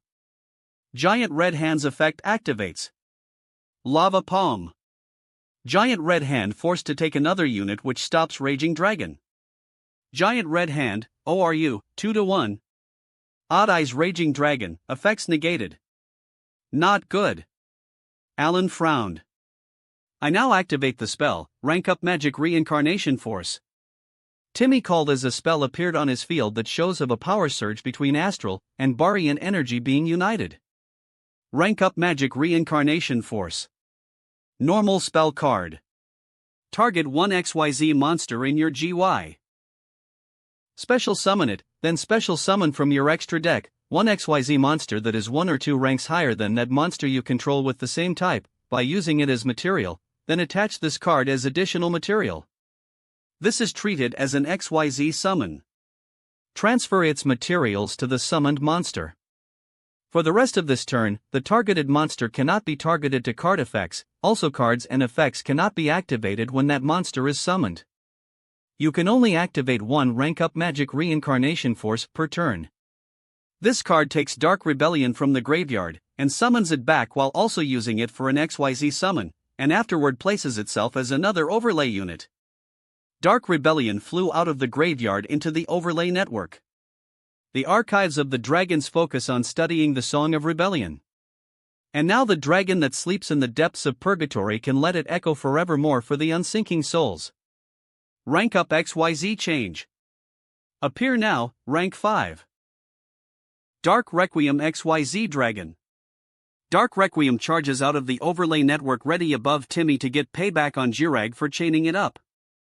Attack position. Gains extra effects. Dark Requiem XYZ Dragon. Dark. Rank 5. Dragon Effect XYZ. ATK, 3000. Def, 2500. 3 level 5 monsters. If this card has Dark Rebellion XYZ Dragon as material, it gains these effects.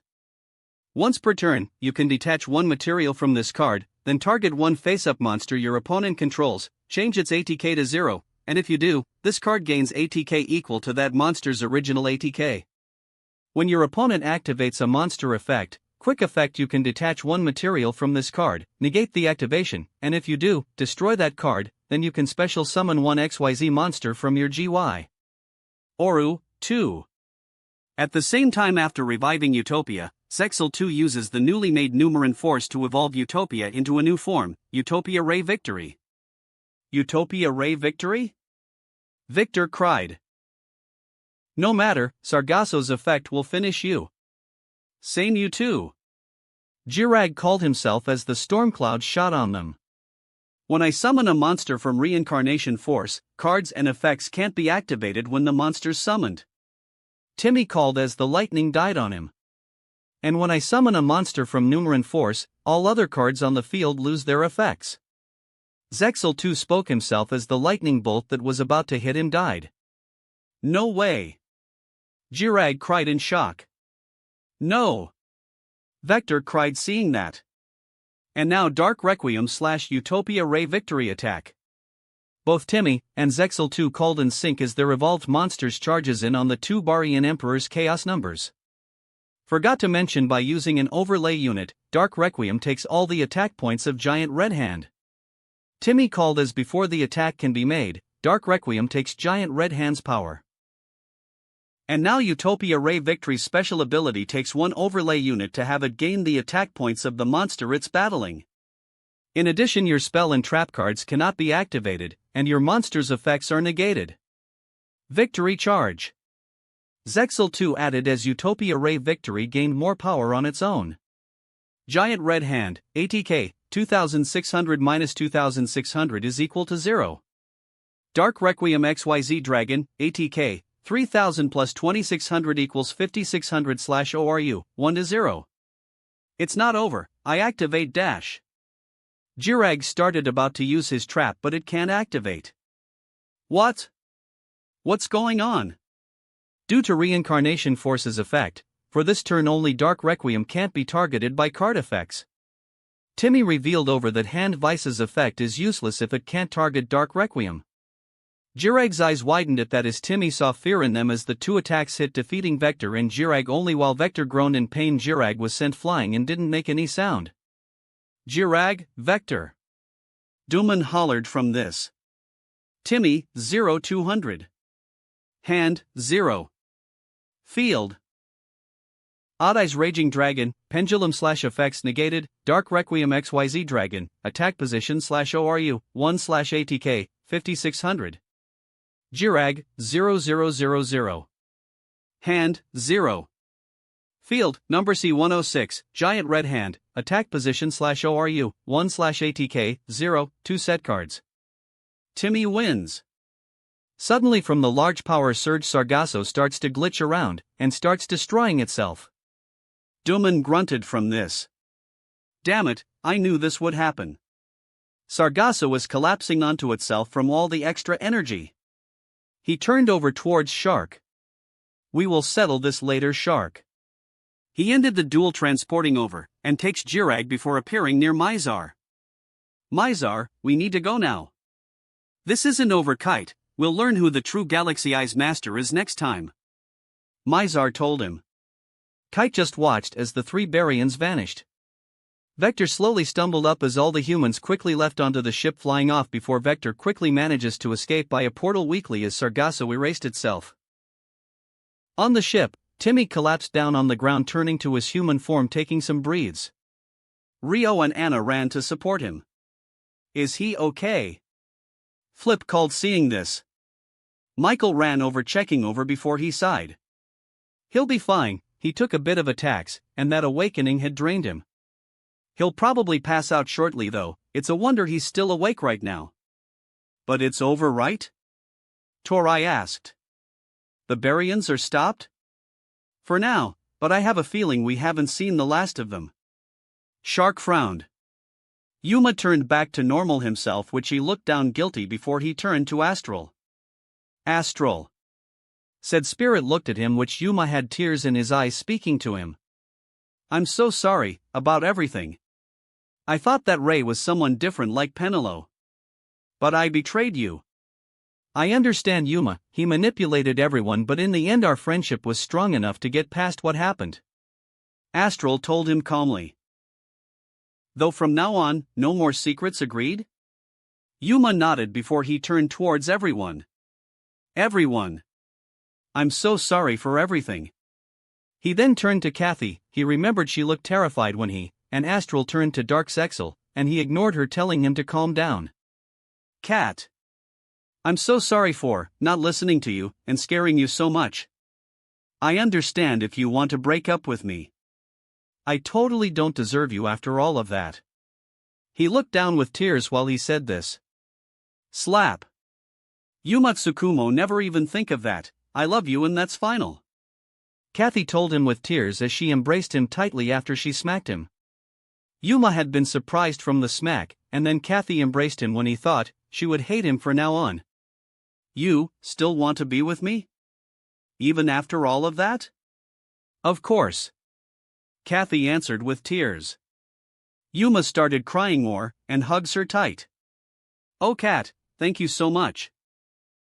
Anna and Rio hear their own boyfriend groaning in exhaustion as they look, seeing he's about to pass out as he looks at them. Is it over? Did we stop the Baryons? Yeah, we did. You can lie down. Rio smiled gently.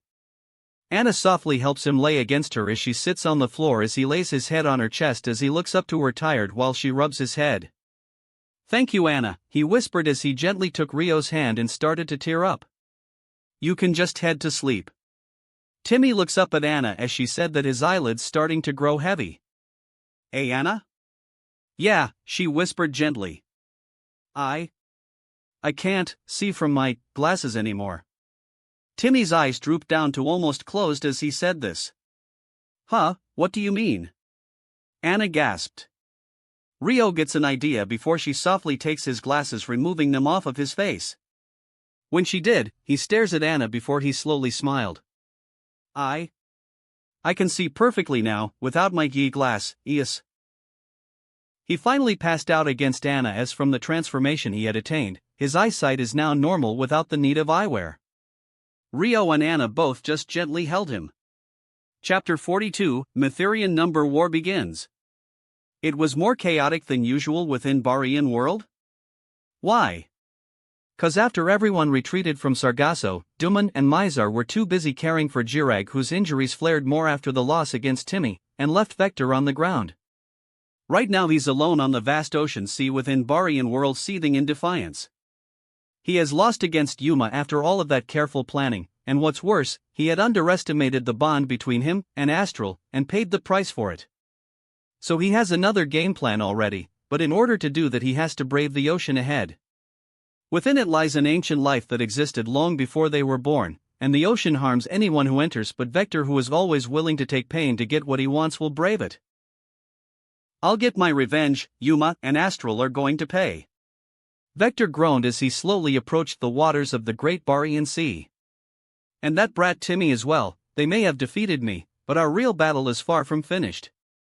As he entered the water, Vector's body began to smoke and burn. Next time, I'll crush them once and for all. So he dived down swimming, ignoring the pain he is feeling on his flesh, looking around, using all of his leftover strength to try finding what he is looking for, finding a small crevice that has lava around it. Diving down bravely, he checked around, and finds an emblem. An emblem different from the one of the Baryons in different jewels, which he smirked his mind. There you are, Don Thousand. He raised a hand, punching into his chest as he growled as blood leaked, mingling with the water, pulling out a card, and raised it up as the seal cracks. Don Thousand. Give me your power, and in exchange I offer you my life force.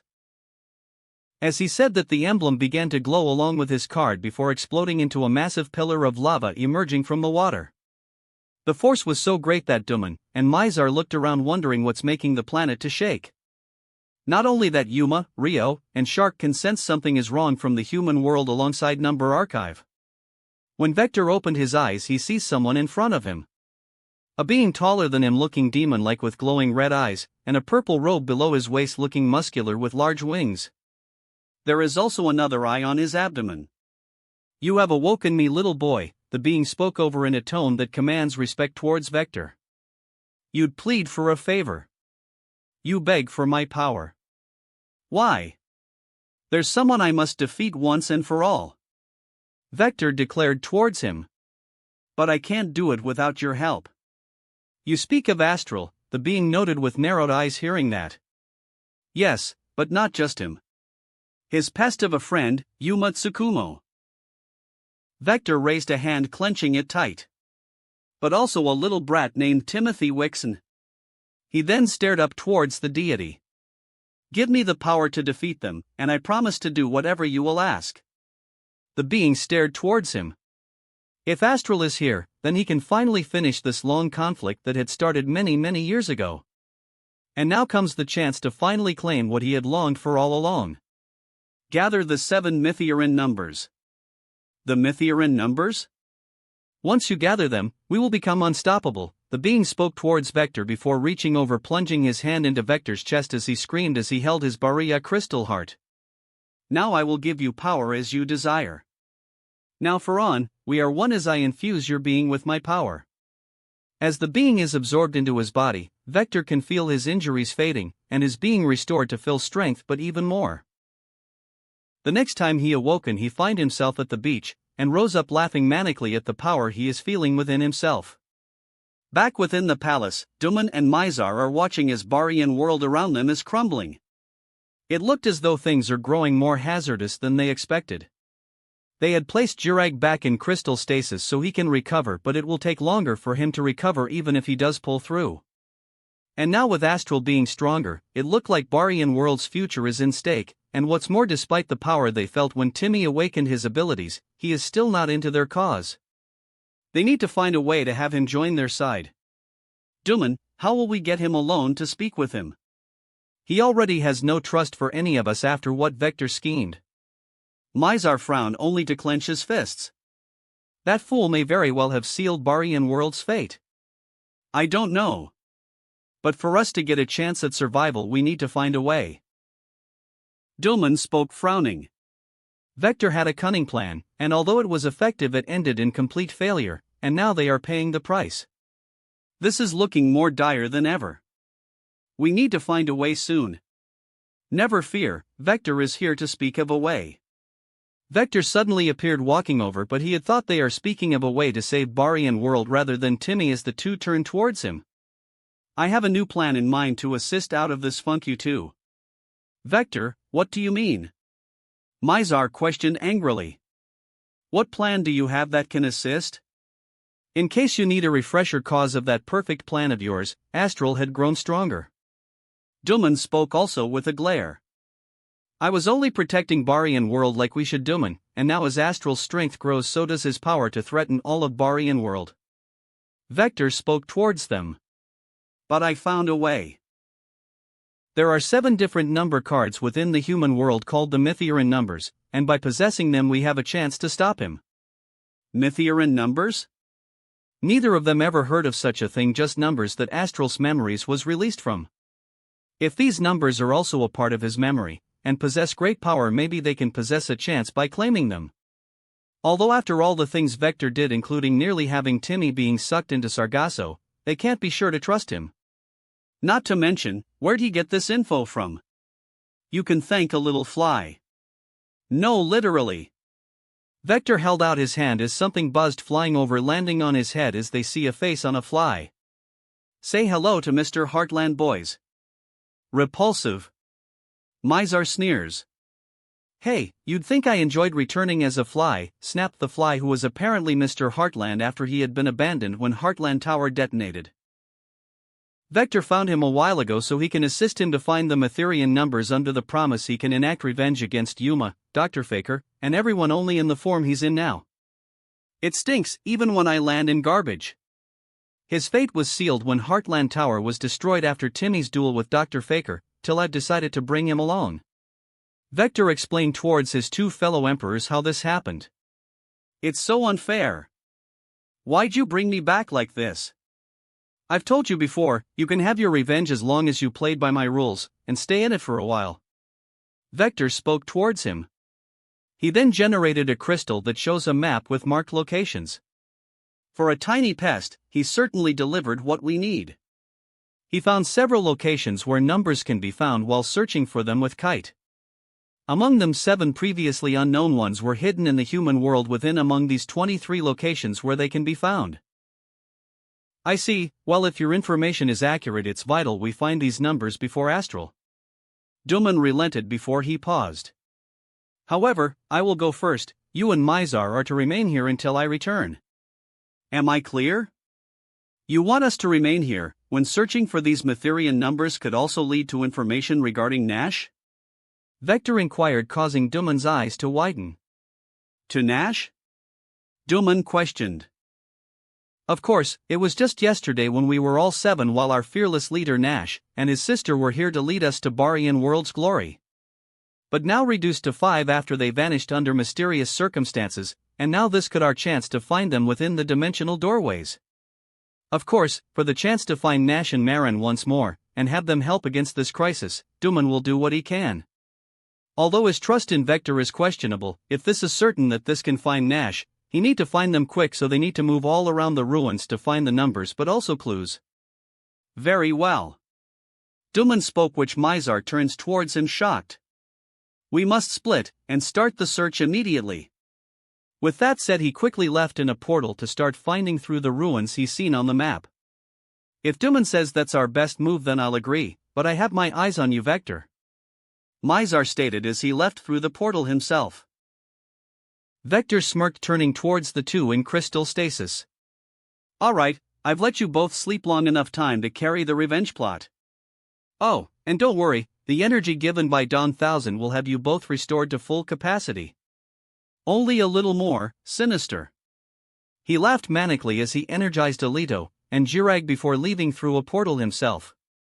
Back at the human world, Timmy, having passed out since the whole match with Sargasso since yesterday, was resting in bed at the Kazuki residence, was sleeping before he starts to look troubled under the cover, twisting and turning, getting flashes. He is seeing in his head a large darkened being with glowing red eyes and large wings in several instances where he sees this person battling against what looks to be Astral World, against Eliphas, and against Astral, while also seeing a pink/white being was torn between which side to choose, and the darkened being was reaching for the numeron code before the emblem appeared in his eyes. Finally, Timmy shot up in bed yelling, "Gah!" He takes some breaths to try to calm his breathing before laying back down, staring up at the ceiling. What was all that about? Another bad dream like with Tachyon Dragon.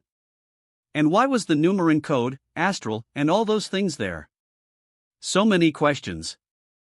Timmy asked a voice as he turned to see Rio was sitting next to him. Are you okay? Rio? Seeing her, Timmy slowly sits back up in bed. Did I woke you? No, I was awake, she answered, taking his hand. Do you need to talk about what happened? Timmy looked troubled, since this the third dream in a row that something about the future happened. So he looked at her. We need to gather everyone. I dreamt something concerning again. I'll let them know. Rio nodded, taking his hand. So after a light breakfast, and telling everyone, they all gathered in the Arclight Manor for what Timmy needs to say. They wonder what happened this time. After the situation with Sargasso, they were hoping to avoid any Barian trouble for a while, but apparently not. Not after Shark, Rio, Penelo, Number Archive, and Yuma sensed something wrong.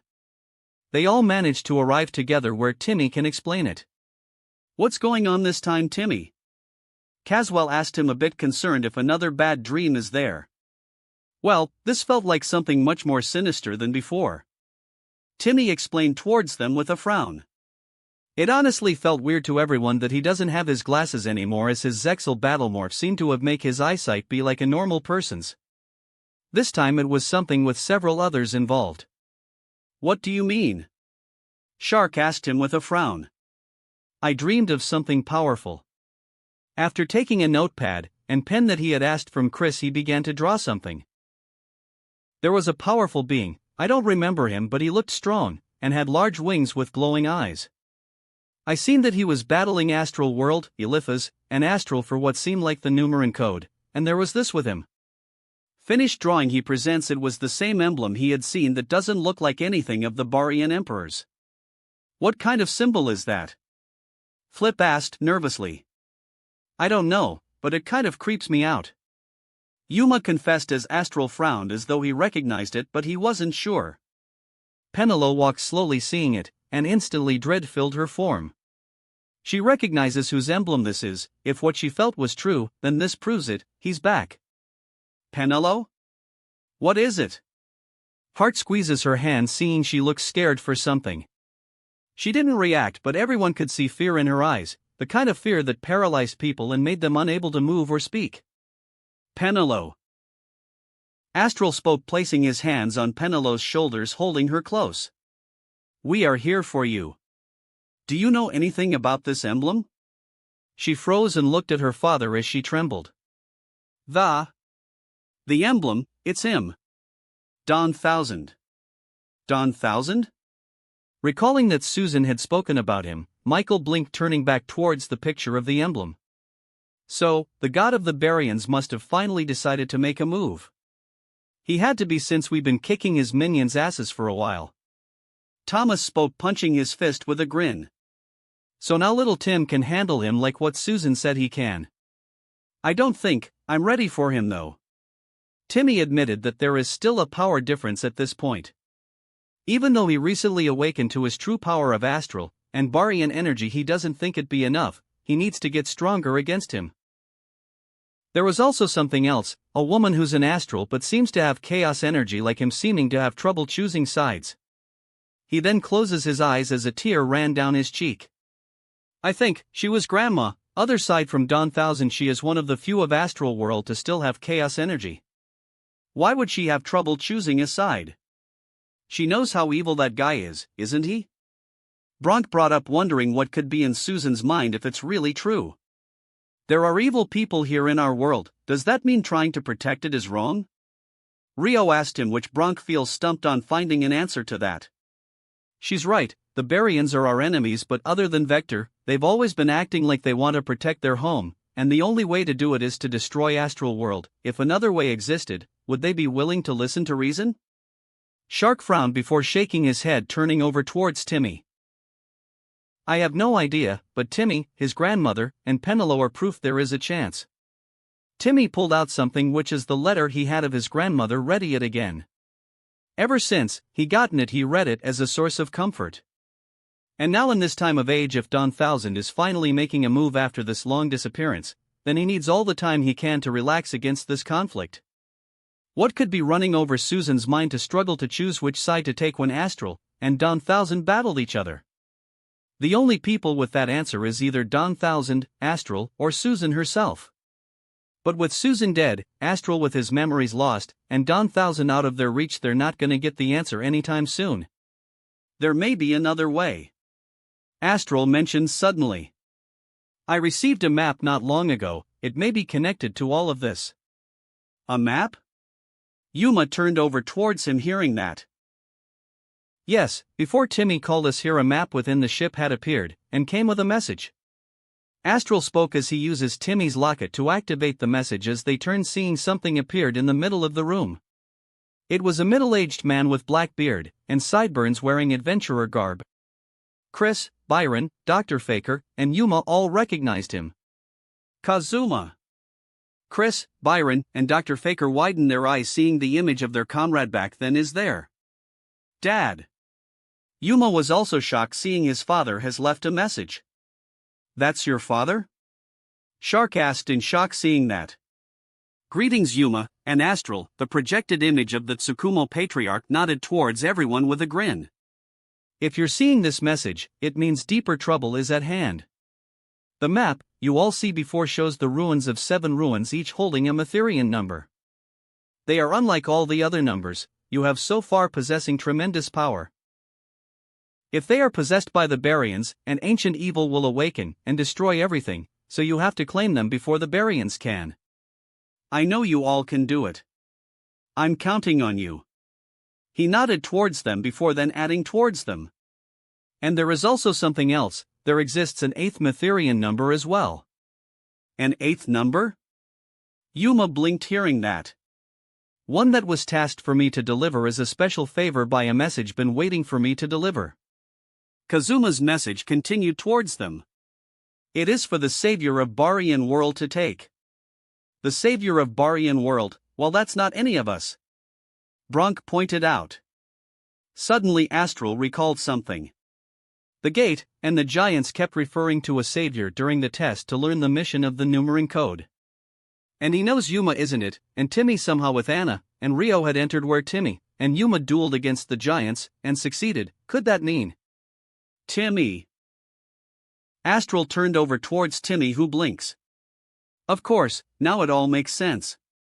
Timothy Wixon is that person, the savior of Baryan world. Huh, but that means Timmy's our enemy? Caswell questioned. The ruins where this Matherian number resides, Kazuma continued to speak as they turned their attention back towards him, can only be unlocked by the blood of the savior of Baryan world, and the completed locket had he activated his true power.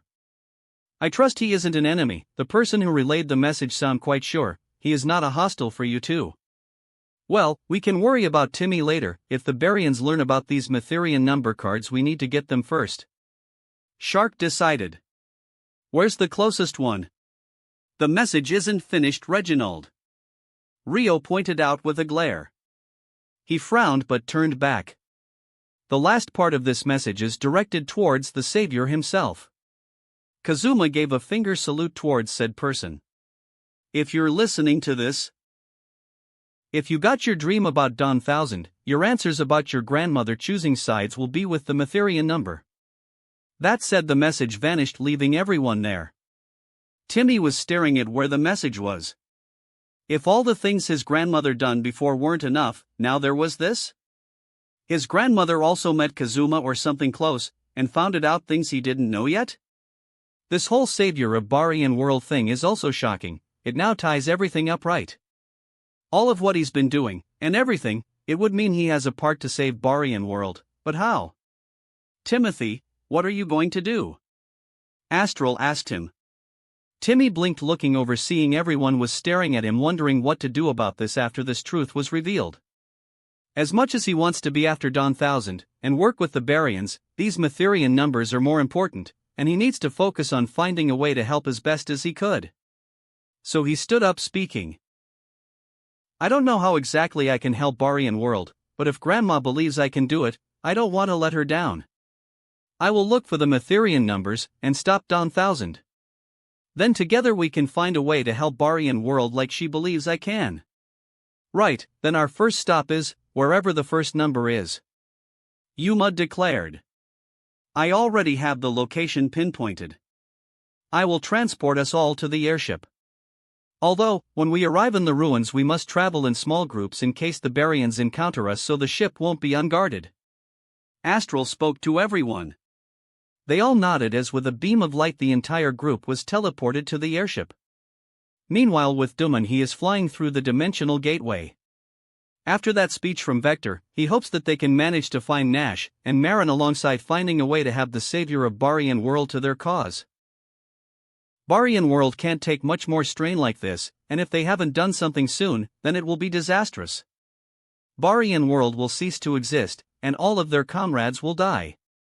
So now if this search can bring Nash and Marin to them, and assist in helping their world, he will take that chance. Suddenly his eyes widened, seeing something as Astral and the others were aboard the dimensional airship as they saw each other before Duman collided with the ship, and they all cried out, flying back to Earth. Slowly Duman in a grey-haired glasses human form woke up, groaning, slowly sitting up. Feeling a pain in his arm, he yelled, grabbing it before noticing that is looking human. Looking at his wrist where a golden bracelet was holding a red crystal was electric. His Barya crystal was damaged. He can't access his powers now.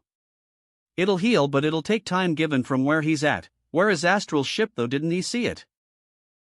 Suddenly he heard something turning, seeing a bear was behind him about to attack. His eyes widened as he cried out from that, only for Yuma to drop down from a tree to defend him.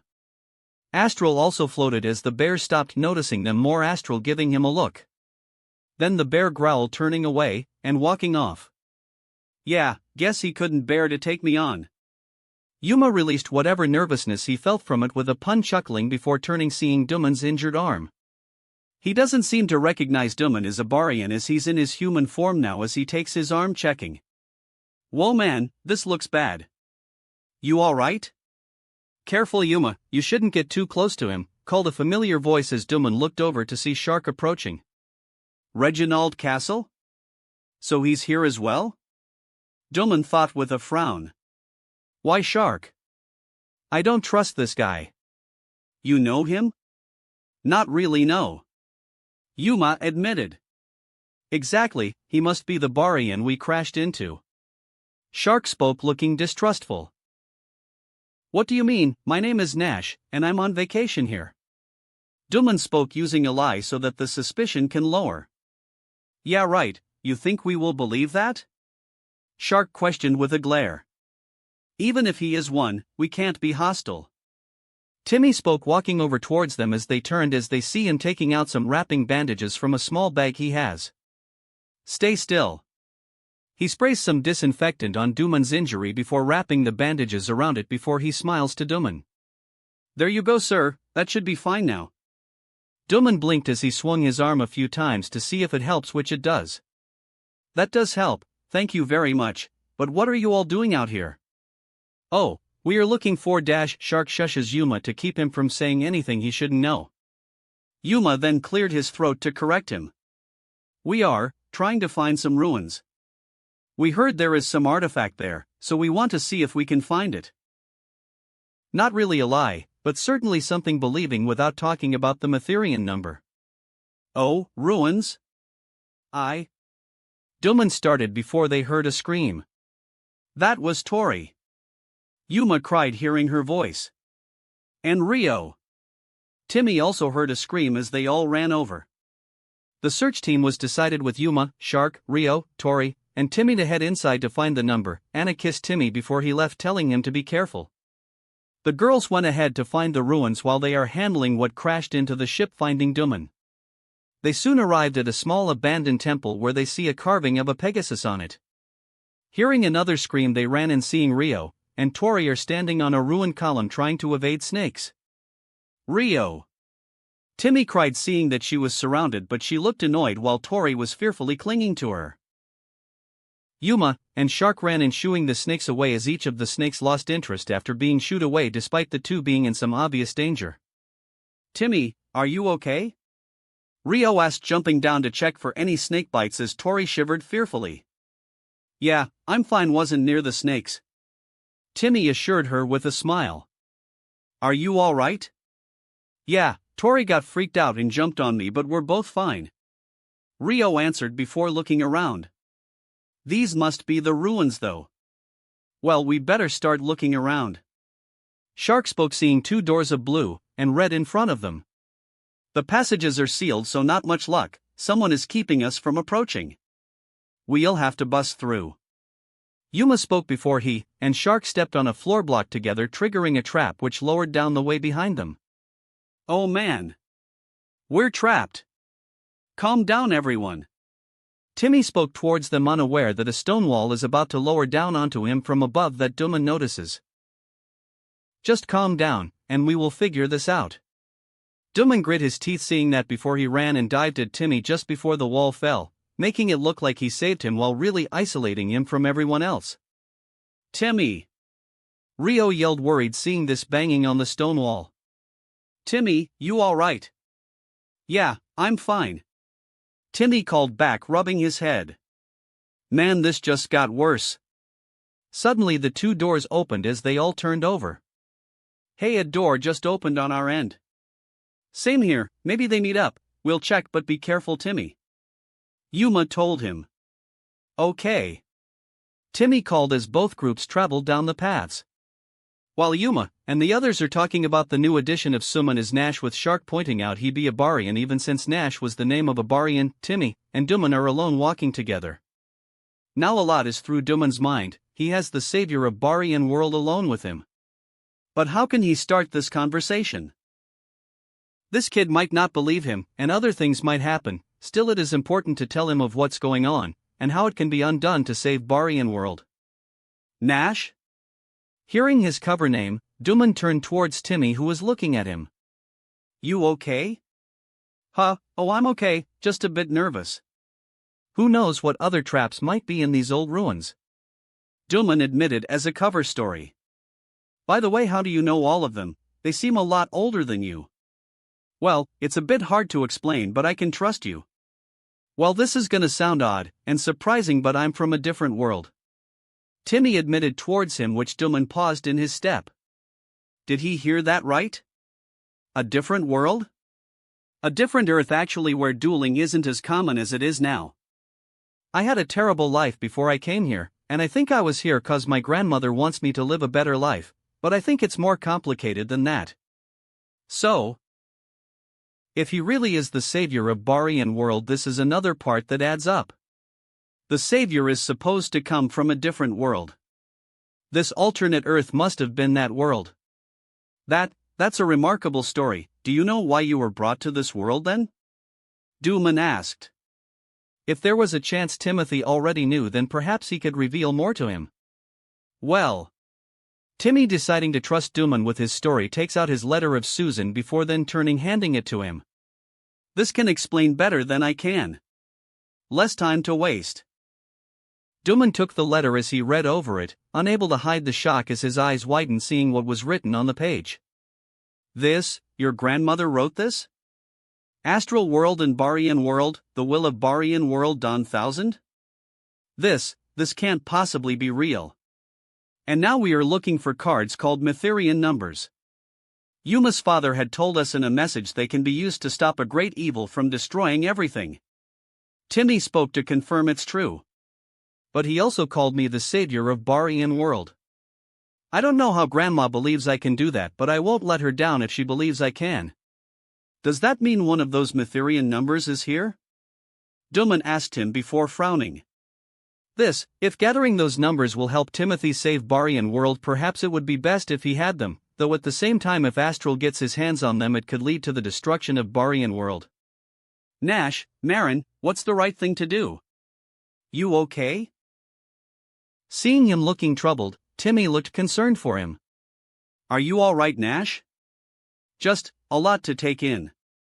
Your story sounds incredible. Duman admitted. Timmy nodded before they walked into a room as they looked around.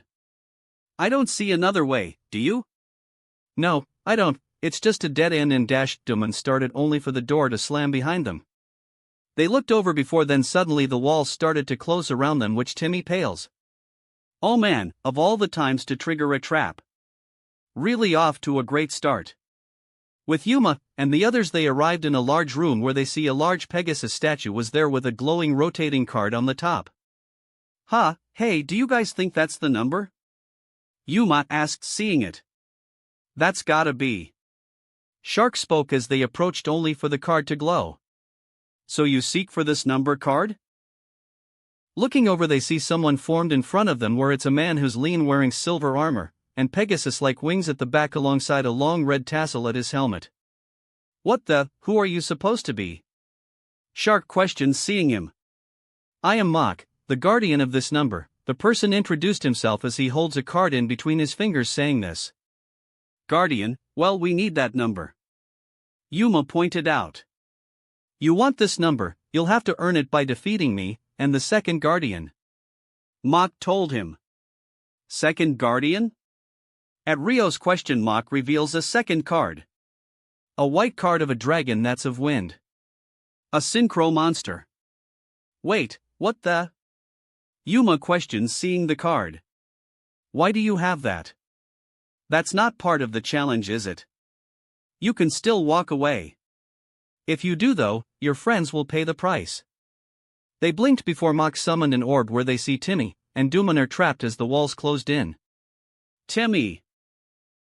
Rio cried in horror before glaring. Let them go, now. Only by defeating me in a duel.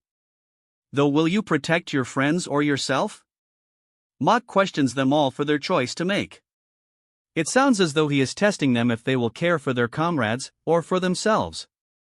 Well, if it's a duel you want, it's a duel you'll get. Yuma grinned. Very well then. Mach's left armored gauntlet formed into a duel disc for him to use. Wait a second, Yuma, let me duel. Torai mentions suddenly. Timmy's been helping me a lot, so I owe it to try and help him out. Tori? Shark blinked from this before then he spoke over. We haven't seen you duel since Jirag had you, and Kathy duel against Yuma, and Timmy. Are you up for it? And for that Chaos XYZ monster that you got? Torai paused and flinched at that. I don't need that, and... Seeing her flinch, Yuma frowned. Don't worry, Tori, I can handle this guy. Just leave everything to me. It doesn't matter who steps up, but I'd suggest you make it quick. Mach warned them as he was patiently watching them. The question is, do you care about yourself or your friends? He was asking this towards Yuma and Tori if they will duel for their personal things rather than for Duman and Timmy who are in danger. Of course Astral does get the meaning. He turned over towards Tori. Tori, whatever happens, there will come the point where you need to use your Chaos XYZ. The arc lights provided you with Argent Chaos Force should you need to use it. But right now, Timmy and Nash are counting on us to take on this challenge. Is that a joke? Of course I care about my friends. Yuma told him. Then step up and take the challenge. Which one of you though? Mach questioned towards them. Torai looked uncertain as Yuma noticed and moved forward. I'll take you on. Feeling a hand taking his shoulder, he sees Rio shaking her head. Let Tori do this. The walls are closing in faster. Timmy mentioned nervously from the orb, looking around. Make your choice. Mach spoke towards them with a stare. Torai looked nervous as she slowly activated her dual disc. Mach seeing her stepping up readied as Yuma seeing this looked towards her. Hey, you sure about this, Tori? No, I'm not, but I can try. Torai took a slow breath. Okay, I'm ready. \. Then let us begin. Mach called, readying. Duel. Dueling theme, landmine by 3 days grace. Torai, 4000. Hand, 5. Field, nothing. Mach, 4000. Hand, 5. Field, nothing. Let the duel commence. Mach first turn. I will proceed first. Mach called as he takes a card. And I will start by activating the spell, Foolish Burial Goods. A spell appeared shaping like a different Foolish Burial. Foolish Burial Goods. Normal spell card. Send one spell/trap from your deck to the GY. You can only activate one Foolish Burial Goods per turn. I take one spell or trap card from my deck and send it to the graveyard. Mach sends a card before then taking another card. Then with one monster face down, I end my turn. Mach's hand, 3/field, 1 set monster. Torai first turn. Tori's eyes widened seeing that move before she frowned nervously as she drew a card. Okay, I'll start with the spell Terraforming. Terraforming. Normal spell card. Add one field spell from your deck to your hand. I can use this to add Rika-kan to my hand. The card ejected from her deck that she takes it checking it. Okay, now I play Rika-kan. Torai continued. Field zone. Rika-kan. Field spell card. If you control a Rika monster, you can set one Rika spell/trap directly from your deck to your spell and trap zone. Also, you cannot special summon monsters for the rest of this turn, except plant monsters. You can only use this effect of Rika-kan once per turn. Once per turn, if you attribute a plant monster you control to activate a Rika card or effect, you contribute any one face-up monster your opponent controls, even though you do not control it. At that the area appeared around them as Mach looks around seeing the area they are now in. Okay, now I'll special summon Rika Princess. Torai continued as a small girl with an umbrella rose giggling. Attack position. Rika Princess. Water. Level 4. Plant/effect. ATK, 0. Def, 0. During your main phase, you can special summon this card from your hand, but while it is face up in the monster zone, you cannot special summon monsters, except plant monsters. When your opponent activates a monster effect, while you control a Rika monster, quick effect you can shuffle this card from your hand or GY into the deck and tribute one plant monster, negate that effect. You can only use each effect of Rika Princess once per turn. Now, I'll use the effect of Rika-kan. Since I have a Rika monster in play I can set the trap Rika Tranquility face down from my deck. Taking the card from her deck, she sets it face down. Mach stares at the monster she had summoned. Not powerful, but he can't take this lightly. Who knows what she could have hidden away. Okay, now I use the effect of Snowdrop the Rika Fairy. Torai called, starting to feel a bit more confident. I contribute a plant monster to summon her and another plant from my hand, but thanks to Rika-kan's effect I contribute your monster instead. However, Rika Princess vanished from the field rather than Mach's face-down monster. Huh, what? Torai questioned in shock. Rika-kan lets me tribute your monsters instead of mine though. Tori, remember. Ryo called over towards her. Kankan's effect only applies to any face-up monster Mach has. But the only monster he has is face-down. Tori haven't dueled in a while so she would make mistakes like that, but as long as she does better, and learns that be alright. She flinched, her lack of experience and her concern for Timmy was making her not focus and make mistakes, but she shook her head. I can still summon Snowdrop the Rika Fairy, and Mutin the Rika Fairy. From that both women rose up with umbrellas ready on the field. Attack position. Snowdrop the Rika Fairy. Water. Level 8. Plant/effect. ATK, 1200. Def, 2600. You contribute one plant monster, special summon both this card and one other plant monster from your hand, also you cannot special summon for the rest of this turn, except plant monsters. You can target one plant monster you control, all plant monsters you currently control become that monster's level until the end of this turn. You can only use each effect of Snowdrop the Rika Fairy once per turn.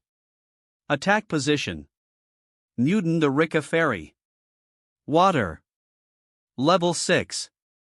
Plant/effect. ATK, 1000. Def, 2400. You contribute one plant monster, special summon this card from your hand. If this card is normal summoned, or special summoned by the effect of a plant monster, you can add one Rika spell/trap from your deck to your hand. You can only use each effect of Mutin the Rika Fairy once per turn. Not a bad pair of monsters. What are you gonna do with them? Mach questioned seeing this. Well, since I use Snowdrop's effect to summon Mutin, I can add Rika Glamour to my hand, and then I'll use the effect of Snowdrop the Rika Fairy and make both my monsters become the same level as Mutin, level 6. Torai answered, adding a card while the higher leveled Rika generated energy in her umbrella, reducing her level. Snowdrop the Rika Fairy, LV, 8-2 is equal to 6. 2 level 6s. Yuma grins seeing that. Feel the flow, Tori. I overlay my two monsters, I XYZ summon Kanzashi the Rika Queen. Tori called as the two flew up overlaying together before forming into a black-dressed woman with an umbrella like the others. Attack position. Kanzashi the Rika Queen. Water. Rank 6. Plant effect XYZ. ATK, 2400. Def, 2400. 2 level 6 monsters. If a monster's is tribute, except during the damage step you can detach one material from this card, then target one monster in either GY, special summon it, but negate its effects, also it becomes a plant monster. If a plant monsters you control would be destroyed by a card effect, you contribute one plant monster from your hand or field instead. You can only use each effect of Kanzashi the Rika Queen once per turn. Oru, 2. Kanzashi, attack his face-down monster.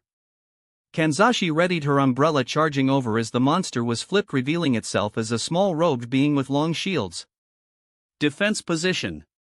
Secret Sect Druid Wid. Dark. Level 4. Spellcaster / effect. ATK, 0. Def, 1800. If this card is sent from the field to the graveyard, you can target one continuous spell card in your graveyard, set that target.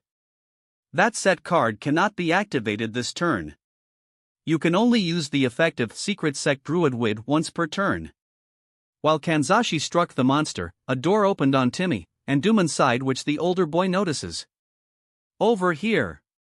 The young boy turned over, and they ran together out of the door before the walls can crush them. They're safe. Rio let out a sigh of relief seeing that. Not for long.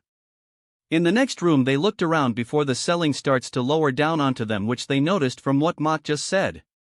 This duel depends on the choices you make. Would you either protect your life points, or protect your friends? Astral caught on to what he's saying, blinking from this. And now Secret Sect Druid Wid was sent to the graveyard, its special ability activates. I take one continuous spell that's in my graveyard, and place it face down onto the field. He takes the card, placing it down. Synchro Chase, set / cannot be activated this turn. Continuous spell? But we didn't see him use one. Yuma argued from this.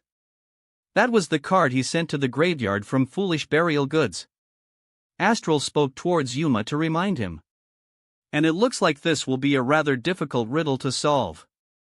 She would need to find a way to win without endangering Timmy and Nash. From what it looks, each time she attacks a door will open to provide an escape route, leading to more choices for her to make. Tori flinched as she ended her turn. Tori's hand, 3/field, Rika Kankan, field zone, Kanzashi the Rika Queen, attack position /ORU, 2, Rika Tranquility, set. Tori, 4000. Hand, 3. Field, Rika Kankan, field zone, Kanzashi the Rika Queen, attack position /ORU, 2, Rika Tranquility, set. Mach, 4000. Hand, 3. Field, Synchro Chase, set. Mach second turn. Then it's my turn, I draw. Mach draws, checking before then calling. And I summon Secret Sect Druid Drew. Another robed being having a mask with 2 staves in his hands rose up. Attack position. Secret Sect Druid Drew. Dark. Level 4. Spellcaster / effect. ATK, 1800. Def, 0. When this card is normal summoned, you can target one level 4 dark monster in your graveyard with 0 ATK and or DF, except Secret Sect Druid Drew, special summon that target in face-up defense position. Its effects are negated. You can only use the effect of Secret Sect Druid Drew once per turn. Whenever this card is successfully summoned, I can take one dark monster in the graveyard with no attack or defense points, and summon it in defense position but without its special abilities. Mach spoke as a graveyard portal opened from Drew's staves working energy. Return, Secret Sect Druid Wid. The shield druid rose onto the field ready for whatever is next. Secret Sect Druid Wid, defense position / effects negated. 2 monsters. Shark frowned. Then I activate 1 for 1. Mach activates a spell card from his hand. 1 for 1. Normal spell card. Send one monster from your hand to the GY, special summon one level 1 monster from your hand or deck. I send one monster from my hand to the graveyard to summon one monster that's level 1 from my hand or deck. Mach takes the ejected card from his deck, placing it on the field. Appear here. Tuning Gum. A gum pack appeared before something rose looking like a green gum of mass. Defense position. Tuning Gum. Dark. Level 1. Fiend Effect Tuner. ATK, 400. Def, 1200.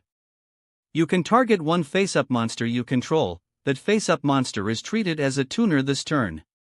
You can only use this effect of Tuning Gum once per turn. You can only attack with synchro monsters during the turn you activate this effect. During either player's turn, when a card or effect is activated that targets exactly one synchro monster you control, and no other cards. You can banish this card from your graveyard, negate the activation. Tori's eyes widen seeing that. And now I activate Tuning Gum's special ability. Mach added raising an arm.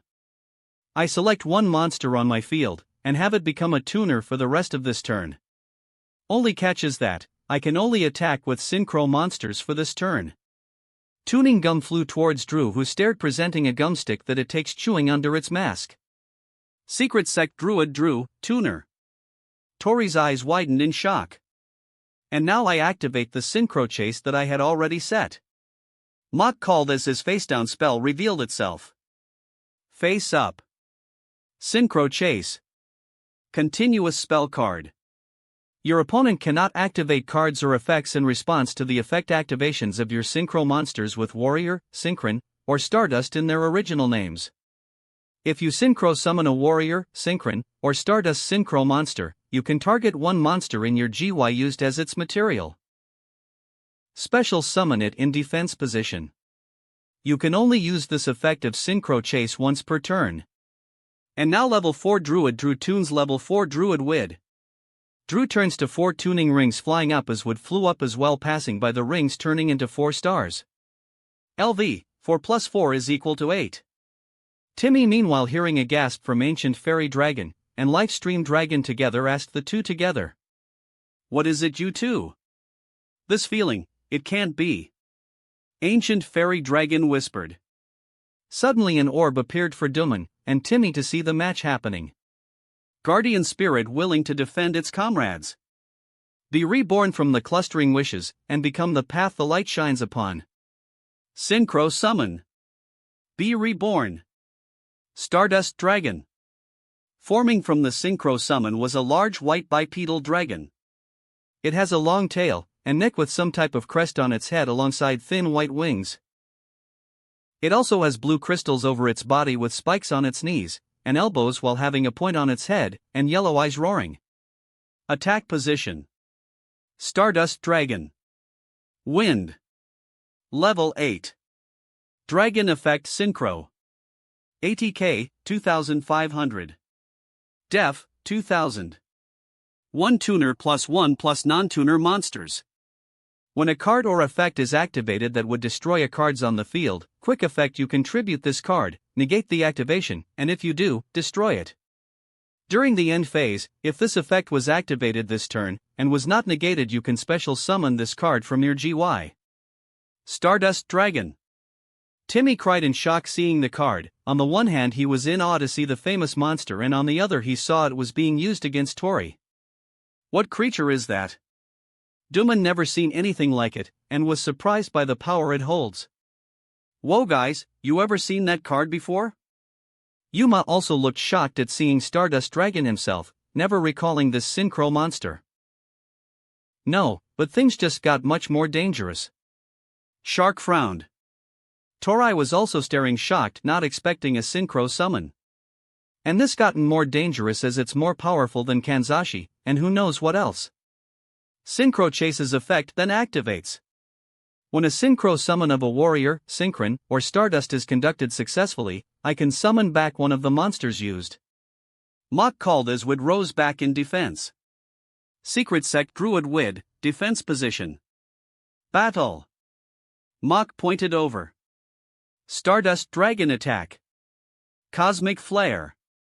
Stardust Dragon charged a breath attack firing over towards the XYZ monster Tori has. Tori's eyes widened as her monster shattered. Tori, 3900/hand, 3. I place one card face down, and that'll end my turn. Mach ended his turn already before looking towards Tori. Now do you either protect yourself, or your friends? Mach's hand, 0/field, Stardust Dragon, attack position, Tuning Gum, defense position, Secret Sect Druid Wid, defense position. Synchro Chase, face up, 1 set card. Tori second turn. Tori nervously drew her card. I activate Rika Tranquility, and when I do I contribute 1 plant monster I control, but instead I'll tribute Secret Sect Druid Wid. Rika Tranquility. Normal trap card. When you activate this card, you can also tribute 1 plant monster, special summon 1 Rika monster from your GY in defense position, then, if you tribute a monster when you activated this card, special summon 1 plant monster from your GY in defense position. You can only activate 1 Rika Tranquility per turn. The druid on the field vanished while Mach watches seeing it. Now, I can bring back Snowdrop the Rika Fairy, and Rika Princess from the graveyard in defense position. Tori continued as her monsters reappeared. Snowdrop the Rika Fairy, defense position. Rika Princess, defense position. Now I summon Rika Petal. Another rose on the field ready with a smile. Attack position. Rika Petal. Water. Level 1. Plant/effect. ATK, 0. Def, 0.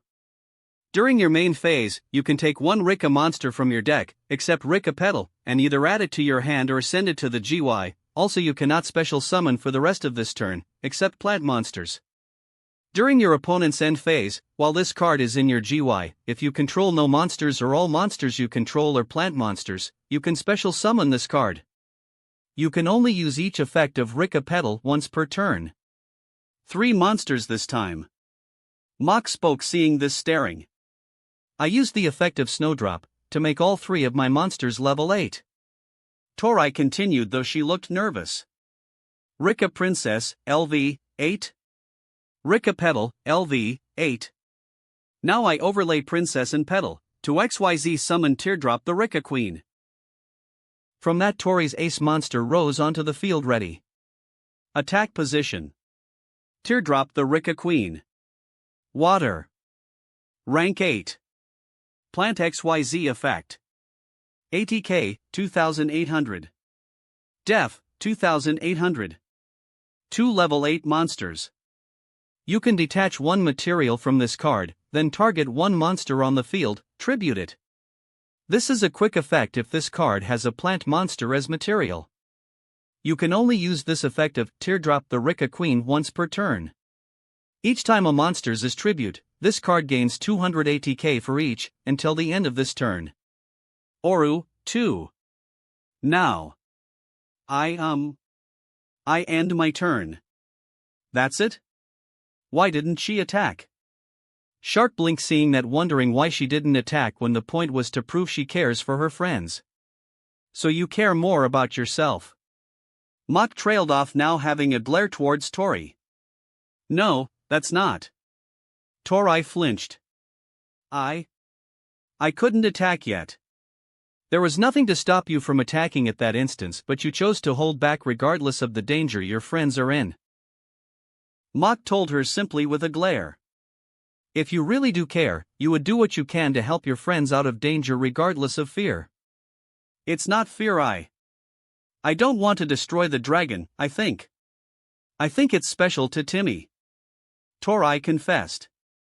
Timmy blinks hearing that. Special, to me? Then he realizes that they are watching them as well as him, and Dooman watching the duel, which is probably her reasoning. But also that explains on why she didn't sacrifice Stardust Dragon earlier with her traps effect. Timmy blinks hearing that. Special, to me? Then he realizes that they are watching them as well as him, and Dooman watching the duel, which is probably her reasoning. But also that explains on why she didn't sacrifice Stardust Dragon earlier with her traps effect. Tori's hand, 2/field, Rika Con, field zone, teardrop the Rika queen, attack position /ORU, 2, snowdrop the Rika fairy, defense position. Tori, 3900. Hand, 3. Field, Rika Con, field zone. Teardrop the Rika queen, attack position /ORU, 2, snowdrop the Rika fairy, defense position. Mach, 4000. Hand, 0. Field, Stardust Dragon, attack position, Tuning Gum, defense position, Synchro Chase, face up, 1 set card. Mach 3rd turn. A noble reason, I must have pegged you wrong, of course, the test is still fresh. I draw. Mach drew checking before then calling. And I will start by activating the facedown, monster reincarnation. His facedown flipped. Monster reincarnation. Normal spell card. Discard 1 card, then target 1 monster in your GY, add it to your hand. I send 1 card from my hand to the graveyard to add 1 monster from my graveyard to my hand. Discarding his drawn card, he adds Drew back to his hand. Tori flinched seeing that. Then I summon back Drew. Druid Drew rose back onto the field ready. Secret Sect Druid Drew, attack position. And per its special ability, I revive Wid from the graveyard once more. Wid rose back onto the field like before. Secret Sect Druid Wid, defense position /effects negated. 2 level 4 monsters, and I have a bad feeling he's not planning to make one of them a tuner this time. Yuma frowned. His feelings are true. Mach raises an arm to prove so. I now overlay both level 4 druids in order to build the overlay network. The 2 spellcasters flew up towards the overlay network together. Now I XYZ summon. Come to the field number 44, Sky Pegasus. Forming was a oval-like seal before it unfolded, where they see a large Pegasus-like creature having a yellow 44 on its wing neighing beside Stardust Dragon. Attack position. Number 44, Sky Pegasus. Light. Rank 4. Beast Effect XYZ. ATK, 1800. Def, 1600. 2 level 4 monsters. Cannot be destroyed by battle, except with a number monster. Once per turn, you can detach 1 XYZ material from this card, then target 1 face-up monster your opponent controls, destroy it, unless your opponent pays 1000 LP to negate this effect. Oru, 2. Seeing the number, Duman paused as suddenly a barrage of memories started to enter his mind. Something about his human form and armor without glasses was flying while riding a Pegasus, and was with 2 figures who he couldn't make out, but they looked familiar. It was Nash and Marin, although he can't make out their appearances, but it looks like war was coming, and during it he and his Pegasus were in trouble. When he finds himself out of his memories, he rubbed his head. What the hell was that? Nash, you alright?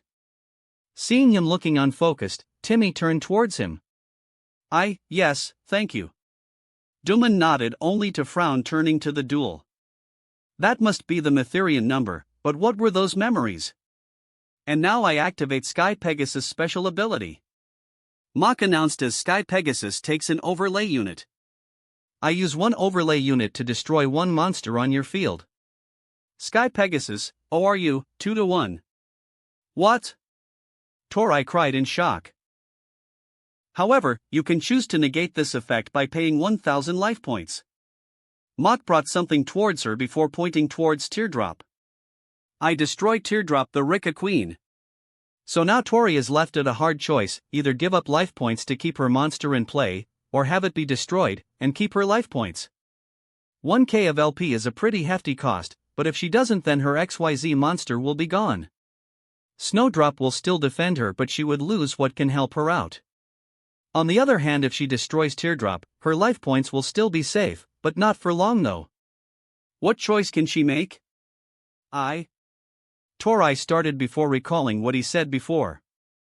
I pay 1000 life points. Tori, 2900/hand, 2. From that, Sky Pegasus stopped its attack, flying beside Stardust Dragon as Mach nodded approvingly, seeing this. Depending on true friends, no matter what happens.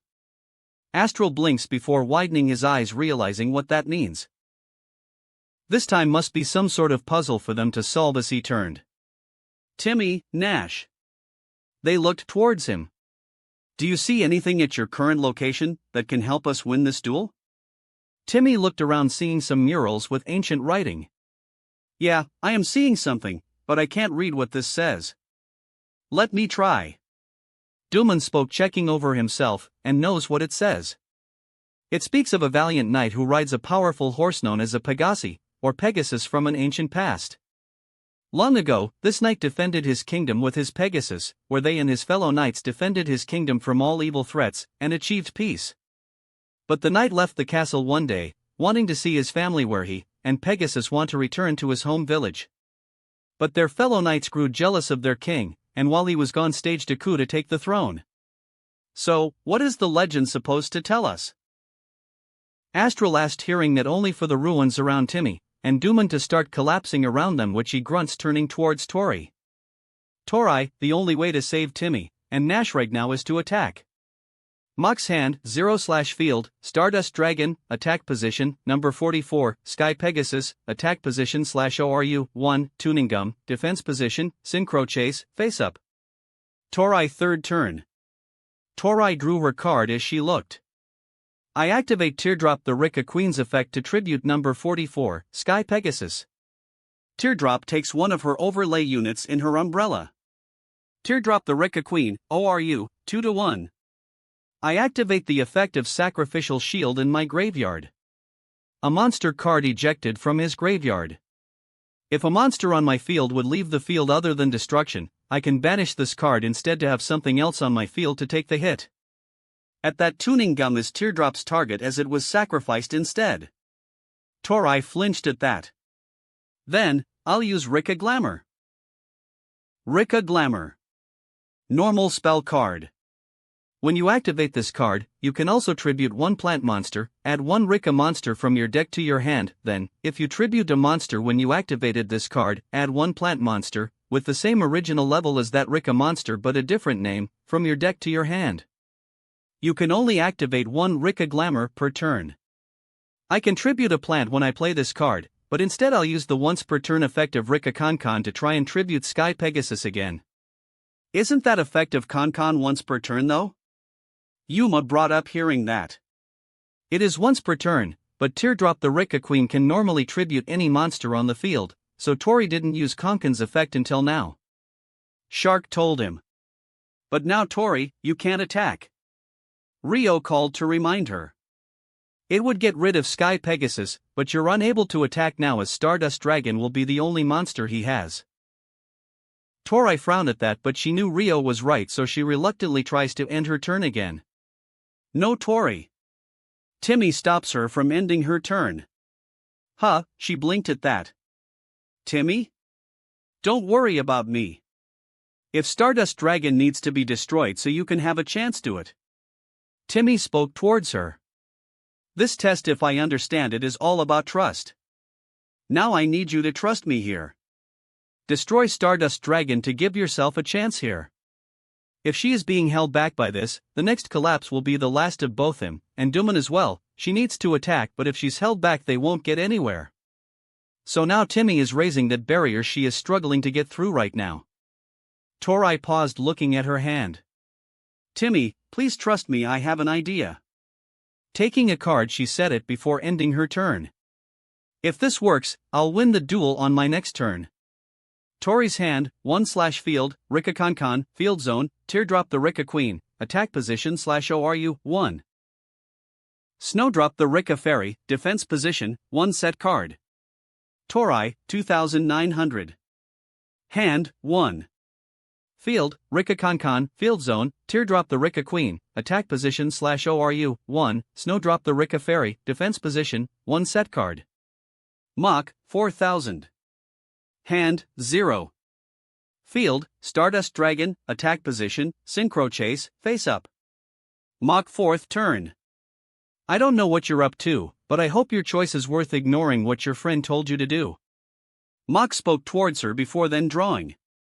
In the meantime, I activate the spell, XYZ Revenge. XYZ Revenge. Normal spell card. If your opponent controls a face-up XYZ monster that has XYZ material, target one XYZ monster in your graveyard, special summon it, then detach one XYZ material from a monster your opponent controls and attach it to that monster as an XYZ material. You can only activate one XYZ revenge per turn.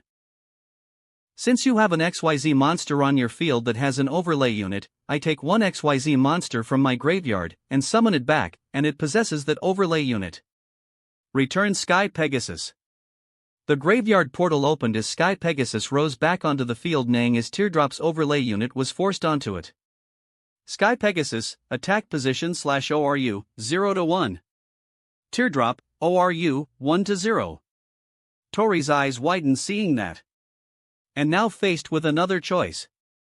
Sky Pegasus' special ability activates. Mach announced as Sky Pegasus takes the unit. Sky Pegasus, ORU, 1-0. Now I destroy Teardrop the Rika Queen. Mach called, pointing towards the XYZ monster. Now make your choice. Do you save it by sacrificing another 1,000 life points, or do you let it be destroyed? I pay 1,000 life points. Tori called. Sky Pegasus stops its attack from this as Tori was electrocuted again. Tori, 1900/hand, 1. I hope Tori's okay. Timmy looks worried from this as Duman turned back towards the mural. I think I remember the rest of the legend. Duman spoke that Timmy turns towards him. When the knight heard of the treachery, he and Pegasus returned back as fast as they could, and plead to their comrades to stop their coup. But driven mad with power, the rebel knights attacked their comrades. The knight remained loyal, refusing to fight his friends, and was brought to his knees. However, his Pegasus charged in despite his master's attempts to have him run no matter the danger ahead. Soon both master and Pegasus were killed by the insurgents. He then looked over. This whole legend and duel was a test of trust. Despite the danger ahead, you always trust in your friends and comrades. Tori. Timmy's eyes widened hearing that while Tori took a breath before nodding. Anything else? She asked Mach. I end my turn. As he once again has nothing else to do, Mach just ended his turn. Mach's hand, 0/field, Stardust Dragon, attack position, number 44, Sky Pegasus, attack position. Synchro Chase, face up. Tori 4th turn. While Tori drew the ground below, Timmy collapses as he yells out when he lost his balance. Seeing that, Rio's eyes widened. Timmy! They looked over in slow motion, worried for their friend as he fell down. Suddenly a hand grabbed his wrist, preventing him from falling, which he looks up seeing Duman is holding him. Suddenly Timmy's locket glowed in Barian energy that he notices as the crystal in Duman's wrist glowed, repairing itself. It's fixed. Duman spoke, seeing this before looking towards Timmy. There are no more secrets to hide then. Shark was correct. His form glowed before the light faded, revealing his true Barian appearance towards everyone. That. He's a Barian. Yuma cried in horror as now Timmy was either going to be captured or fall as Rio's eyes widened fearfully. Timmy stared up shocked seeing this. Duman. I knew it. I knew that guy can't be trusted. Shark glared seeing this. Timmy just stares as his eyes met with Duman's now in a quarry. Is Duman gonna let him fall and have him die? Or will he capture him and use his power for their own purposes? Either way now, his life is in Duman's hands here. Duman stares before he starts to pull Timmy up, which the young boy blinks. If you got time to stare, help me pull you up. Oh yeah. Timmy moved, pulling himself out of the crack as he sighs in relief after being out of that. That was way too close.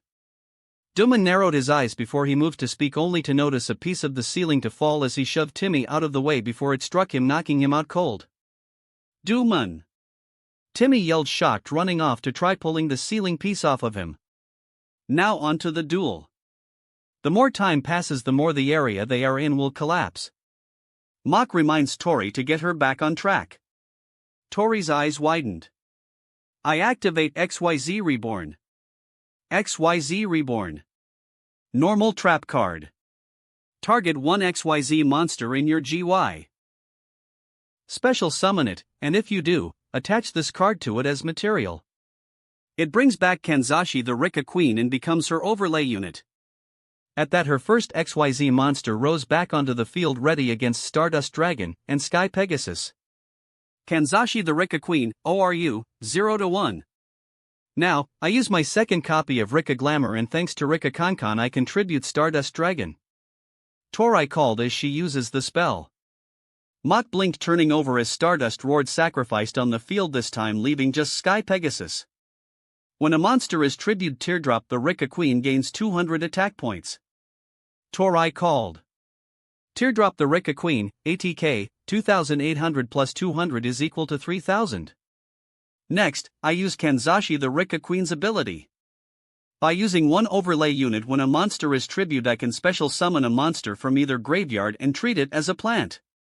Kanzashi the Rika Queen, ORU, 1-0. I summon back Stardust Dragon. At that, Stardust Dragon was revived, but on Tori's side, roaring loud between Teardrop and Kanzashi. Stardust Dragon, attack position / effects negated / type plant. She brought back his monster. But even with all those, Sky Pegasus is a number. And none of her monsters can destroy it in battle. Astral pointed out an important detail: no matter how powerful they are, they can't destroy Sky Pegasus. Torai frowned. I attack with all three of my monsters. Stardust Dragon, Kanzashi, and Teardrop all charged energy attacking Sky Pegasus. Like what Astral said, Sky Pegasus wasn't destroyed from those attacks, but Mach steps back from the attacks. Mach, 1500/hand, 0. From that, a door opened as Timmy sees before he manages to remove the ceiling piece off of Duman, and wraps an arm around his shoulders, pulling him to help him while unconscious towards the other room. Tori's hand, 0/field, Rika Kankan, field zone, Teardrop the Rika Queen, attack position. Stardust Dragon, attack position / effects negated / type plant. Kanzashi the Rika Queen, attack position, Snowdrop the Rika Fairy, defense position. Torai, 1900. Hand, 0. Field, Rika Kankan, field zone, Teardrop the Rika Queen, attack position, Stardust Dragon, attack position / effects negated / type plant. Kanzashi the Rika Queen, attack position, Snowdrop the Rika Fairy, defense position. Mach, 1500. Hand, 0. Field, number 44, Sky Pegasus, attack position, Synchro Chase, face up. Mach 5th turn. Very good, young lady, however, the test still isn't finished, I draw. Mach drew, checking to see before then speaking over. I end my turn. Mach's hand, 1/field, number 44, Sky Pegasus, attack position, Synchro Chase, face up. Torai 5th turn. Huh, are you giving up? Torai asked him. Nothing I can do can further test you, you've passed already, and even if I try something, your effects will remove Sky Pegasus again, leaving me open. Mach explains towards her why he passed his turn. Torai frowned. Teardrop attack first. Teardrop charges energy, blasting Sky Pegasus as Mach steps back. Mach, 0200/hand, 1. I'm sorry. Stardust Dragon attack. Torai whispered sadly. Stardust Dragon charged energy, blasting over at Sky Pegasus, and while it didn't destroy it, Mach yelled out, landing on the ground. Torai, 1900. Hand, 0. Field, Rika Kankan, field zone, Teardrop the Rika Queen, attack position, Stardust Dragon, attack position / effects negated / type plant. Kanzashi the Rika Queen, attack position, Snowdrop the Rika Fairy, defense position. Mach, 0000. Hand, 1. Field, number 44, Sky Pegasus, attack position, Synchro Chase, face up. Torai wins. Another door where Timmy and Duman are opened as he turned over. You've passed the test. Mach slowly rose up, looking towards them. Mach, do you know the end of the legend of the Knight and Pegasus? Astral asked him if he knows anything else. Of course. After all, I am Pegasus. Mach revealed that he is the same steed the knight rode on in the past. What? Yuma asked in shock. After the sacrifice me and my master made, the rebel knights realized the severity of what they done. Shame filled their hearts, and they buried me and my master together, and we moved on from the earthly realm. Mach explained the ending of the legend towards them. I had stayed here after my master left, hoping to take stand against towards evil with masters as noble as he was in the past. Now I am in your service, and with the second guardian as well. Mach reveals Sky Pegasus and Stardust Dragon's cards, giving them towards Yuma. I hope I serve you all well as Sky Pegasus. With a last nod he faded away. Seeing them, Astral held out his hand to absorb the number. He takes the number, seeing into it on his memories. Come on, Timmy, and Duman must be outside by now. Rio called towards everyone. They nodded, following her out of the temple. Along the way, Yuma notices a small golden coin, taking it, seeing an image of a lion on it. It's a king's coin. Recalling the type of person his father is, whenever he discovers a new area, he leaves behind a king's coin. That must have meant his father was here at some point. What more of these secrets did Kazuma left behind for his son? Well, he will get his answers soon following them. They find Timmy has just laid Duman against a tree as he's still unconscious after getting him out of the temple, before sighing from all the effort that took. Get away from him, Shark told Timmy. Hearing that, Timmy looked over towards him. Why? He's a Barian, he's our enemy. Shark frowned. Right now he's not. Timmy frowned towards him. I've told him some things while we were separated. What do you mean? Rio asked him. Well, I told him about the savior of Barian world thing, and what Grandma told me in her letter. Timmy admitted to them. You what? What if he tries to manipulate you against us? Shark frowned. I don't think Duman can do something like that. He saved me twice during the duel. Timmy frowned, and while he is keeping his guard up in case this is another plot like Vector, he is willing to try being friends or allies with Duman. And you seen he was being comforting towards Penelo. As Timmy said that, Duman slowly regained consciousness, only to see them as he frowned and vanished through a portal. Duman! Timmy called, seeing he quickly left after regaining consciousness before he frowned. Rio walked over and hugged him. I have a feeling we'll see him again. Timmy leaned against Rio before then they transport to the ship as everyone turned over. Were you all able to get it? Chris asked, walking over if they got the Matherian number at this location. After seeing a Barian signature flying away, he's concerned if they got to it first. Yeah, we got it. Yuma nodded, showing number 44, Sky Pegasus. Good. Michael sighs from this. We caught a Barian signature leaving the area. We thought they already nabbed it. Have you encountered them? Yeah, but it's complicated. Shark frowned. We'll tell you on the way to the next ruin. Tori, what's that you're holding? Anna suddenly notices the Stardust Dragon card in Tori's hand. It's a dragon. Tori answered, turning to Timmy. Here. Timmy slowly takes it, seeing the card. Could this be the real Stardust Dragon? The one UCI uses? He reaches, taking out Lifestream, an ancient fairy dragon's cards, holding them close to see what kind of reaction if this is the genuine article. The dragons seem to resonate with each other. It is the real Stardust Dragon. Timmy gasped, widening his eyes. The one UCI uses in the past. But... He then looked confused and concerned. I understand how Lifestream, an ancient fairy dragon, were left by Lancelot's original owner, and Ryoma, but how did Stardust Dragon got into the hands of a number guardian in ruins? Maybe you'll find out if you get all the dragons? How many are left? Anna asked him. Well, let's see. Timmy hasn't thought about 5Ds in a while, so his knowledge is a little rusty.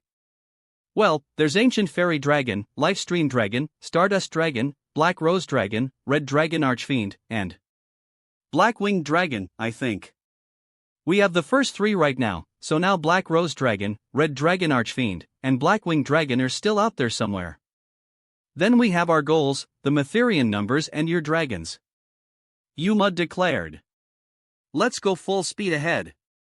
so the ship grew energy flying off. Unaware to them is that at top of the ruins a cloaked person was staring as the ship flew off. It looked to be a female person whose eyes are only shown as she stares towards the ship. That wraps up the series What If Dragon Deck User in Yu-Gi-Oh! Zexal for now. Thanks so much for listening. A new fanfic will take the place of this series in 4 days, so be sure to stay tuned. Quick reminder. What If Dragon Deck User in Yu-Gi-Oh! Zexal and What If Reborn as a Goku clone are now on hold, since we've caught up with the author. So now, I need your help picking the next project for the channel. I'm currently deciding between these 3 fanfics. What If Gacha System in Modern Family World? What If Fusion Deck User in a different Yu-Gi-Oh! GX? What If Transmigrated in One Piece and becoming a Marine? Please vote in the poll and let me know which story you'd like to see next. I'll take the top 2 picks and start working on those 2 series next. Also check out my Patreon channel for early releases of all the series, where you can find all the series released 1 day ahead of YouTube. If you enjoyed the video, don't forget to like, subscribe, share it with your friends, and please consider supporting the original author as well. See you in the next one.